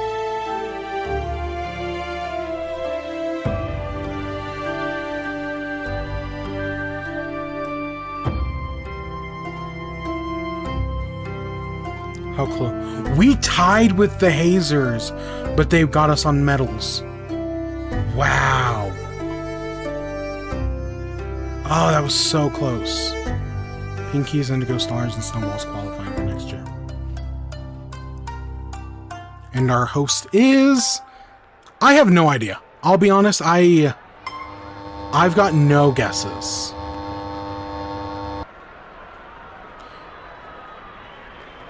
There's a part of me that wants to say, like, Cobalts. Ooh.